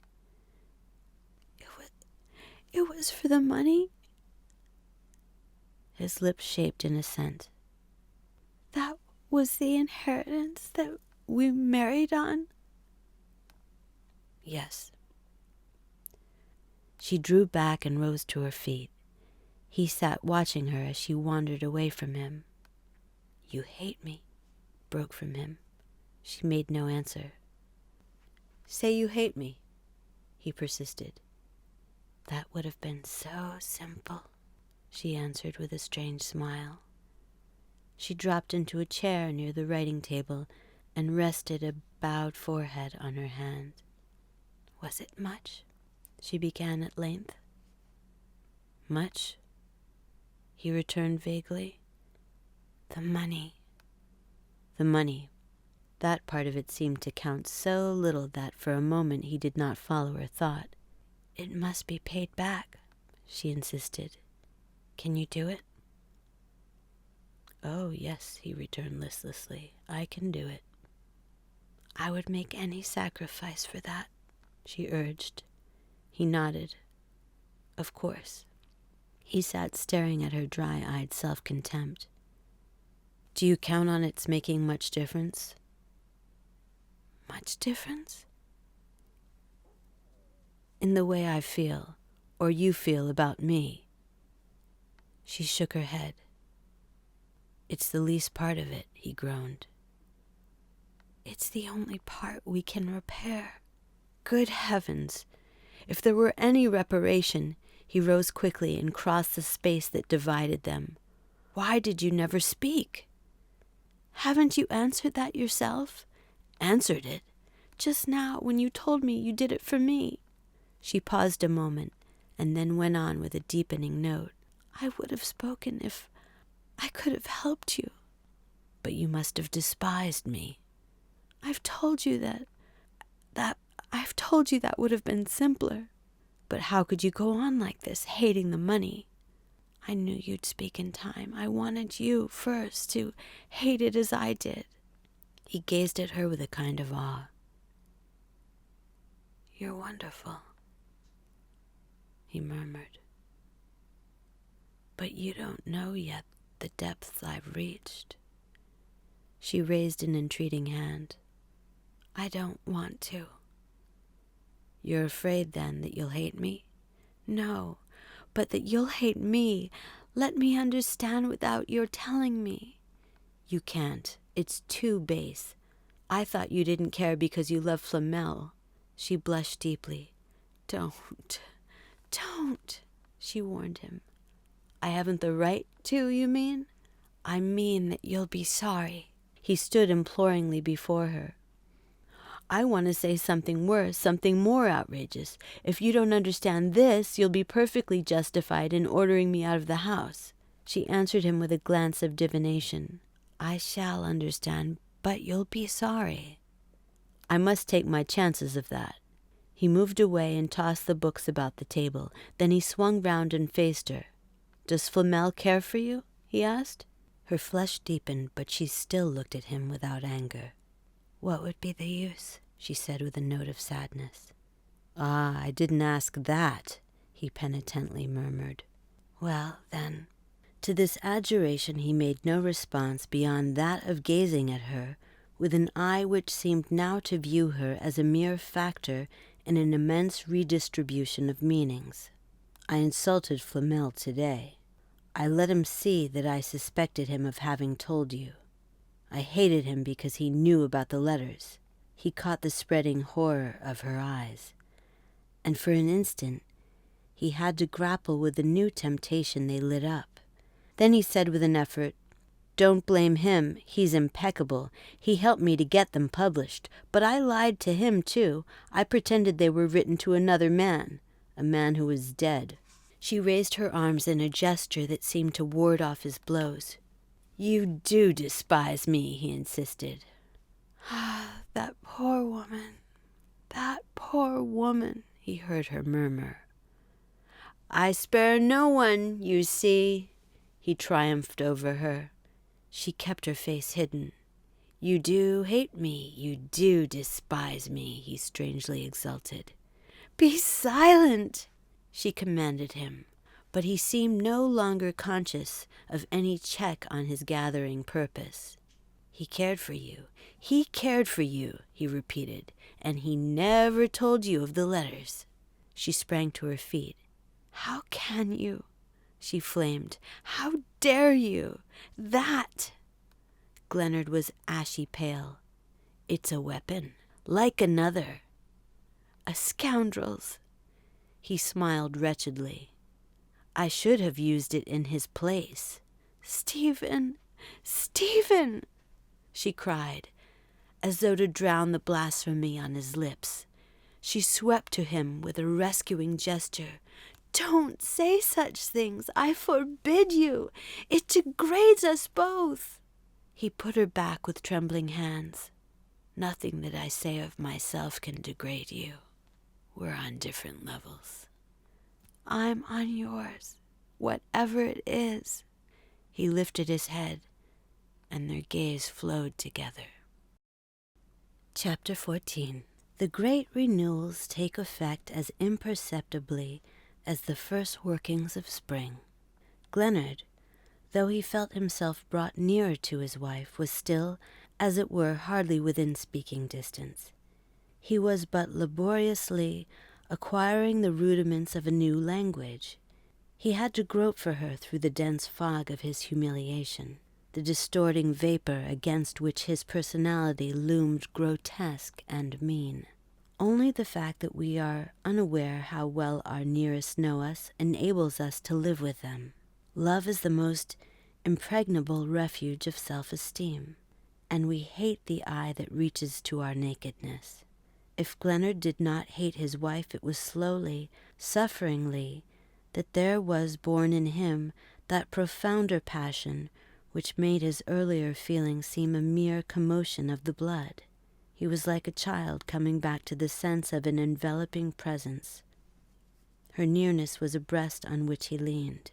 They did not at first talk much together, and each beat a devious track about the outskirts of the subject that lay between them like a haunted wood. But every word, every action seemed to glance at it, to draw toward it, as though a fount of healing sprang in its poisoned shade. If only they might cut a way through the thicket to that restoring spring. Glennard, watching his wife with the intentness of a wanderer to whom no natural sign is negligible, saw that she had taken temporary refuge in the purpose of renouncing the money. If both, theoretically, owned the inefficacy of such amends, the woman's instinctive subjectiveness made her find relief in this crude form of penance.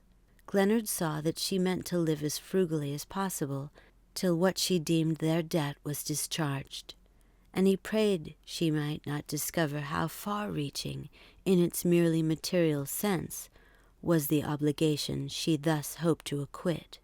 Her mind was fixed on the sum originally paid for the letters, and this he knew he could lay aside in a year or two. He was touched, meanwhile, by the spirit that made her discard the petty luxuries which she regarded as the sign of their bondage. Their shared renunciations drew her nearer to him, helped in their evidence of her helplessness, to restore the full protecting stature of his love. And still they did not speak. It was several weeks later that one afternoon by the drawing-room fire she handed him a letter that she had been reading when he entered. "I've heard from Mr. Flamel," she said. It was as though a latent presence had become visible to both. Glennard took the letter mechanically. "It's from Smyrna," she said. "Won't you read it?" He handed it back. "You can tell me about it." His hand so illegible. He wandered to the other side of the room and then turned and stood before her. "I've been thinking of writing to Flamel," he said. She looked up. "There's one point," he continued slowly, "that I ought to clear up. I told him you'd known about the letters all along, for a long time, at least, and I saw how it hurt him. It was just what I meant to do, of course, but I can't leave him to that false impression. I must write him." She received this without outward movement, but he saw that the depths were stirred. At length she returned in a hesitating tone. "Why do you call it a false impression? I did know." "Yes, but I implied you didn't care." "Ah." He still stood looking down on her. "Don't you want me to set that right?" he pursued. She lifted her head and fixed him bravely. "It isn't necessary," she said. Glennard flushed with the shock of the retort. Then, with a gesture of comprehension, "No," he said. "With you it couldn't be, but I might still set myself right."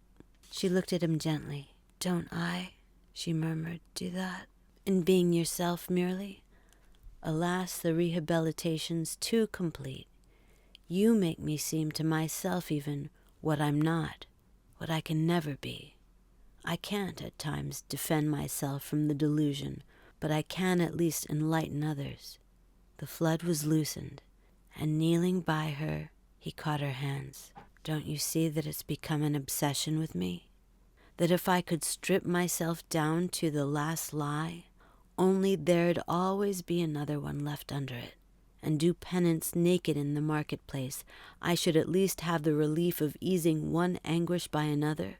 Don't you see that the worst of my torture is the impossibility of such amends?" Her hands lay in his without returning pressure. "Ah, poor woman," he heard her sigh. "Don't pity her, pity me. What have I done to her, or to you after all? You're both inaccessible. It was myself I sold."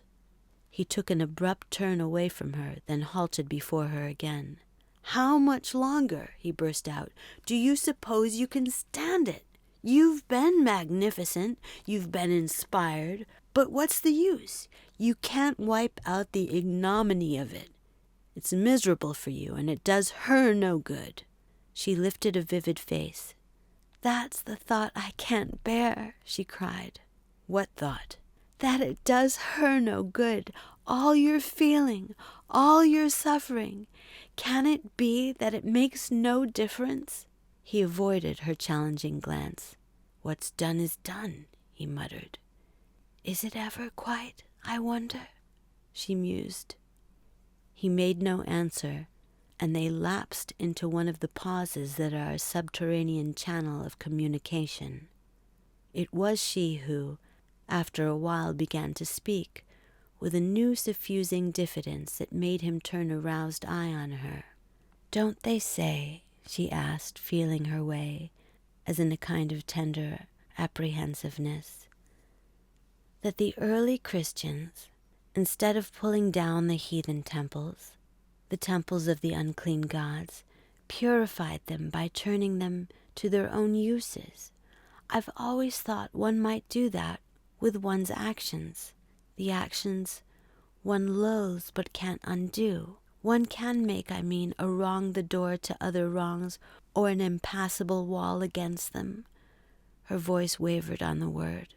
"We can't always tear down the temples we've built to the unclean gods, but we can put good spirits in the house of evil, the spirits of mercy and shame and understanding that might never have come to us if we hadn't been in such great need."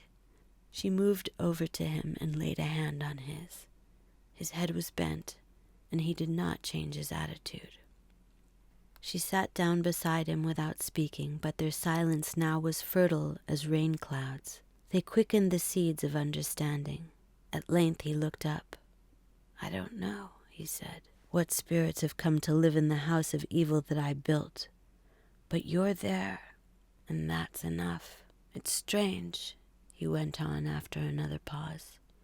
"She wished the best for me so often, and now, at last, it's through her that it's come to me. But for her I shouldn't have known you. It's through her that I've found you. Sometimes, do you know, that makes it hardest, makes me most intolerable to myself. Can't you see that it's the worst thing I've got to face? I sometimes think I could have borne it better if you hadn't understood. I took everything from her, everything, even to the poor shelter of loyalty she'd trusted in, the only thing I could have left her. I took everything from her. I deceived her. I despoiled her. I destroyed her. And she's given me you in return." His wife's cry caught him up. "It isn't that she's given me to you. It is that she's given you to yourself." She leaned to him, as though swept forward on a wave of pity. "Don't you see," she went on, as his eyes hung on her, "that that's the gift you can't escape from, the debt you're pledged to acquit? Don't you see that you've never before been what she thought you, and that now, so wonderfully, she's made you into the man she loved? That's worth suffering for, worth dying for, to a woman. That's the gift she would have wished to give." "Ah," he cried, "but woe to him by whom it cometh. What did I ever give her?" the happiness of giving," she said.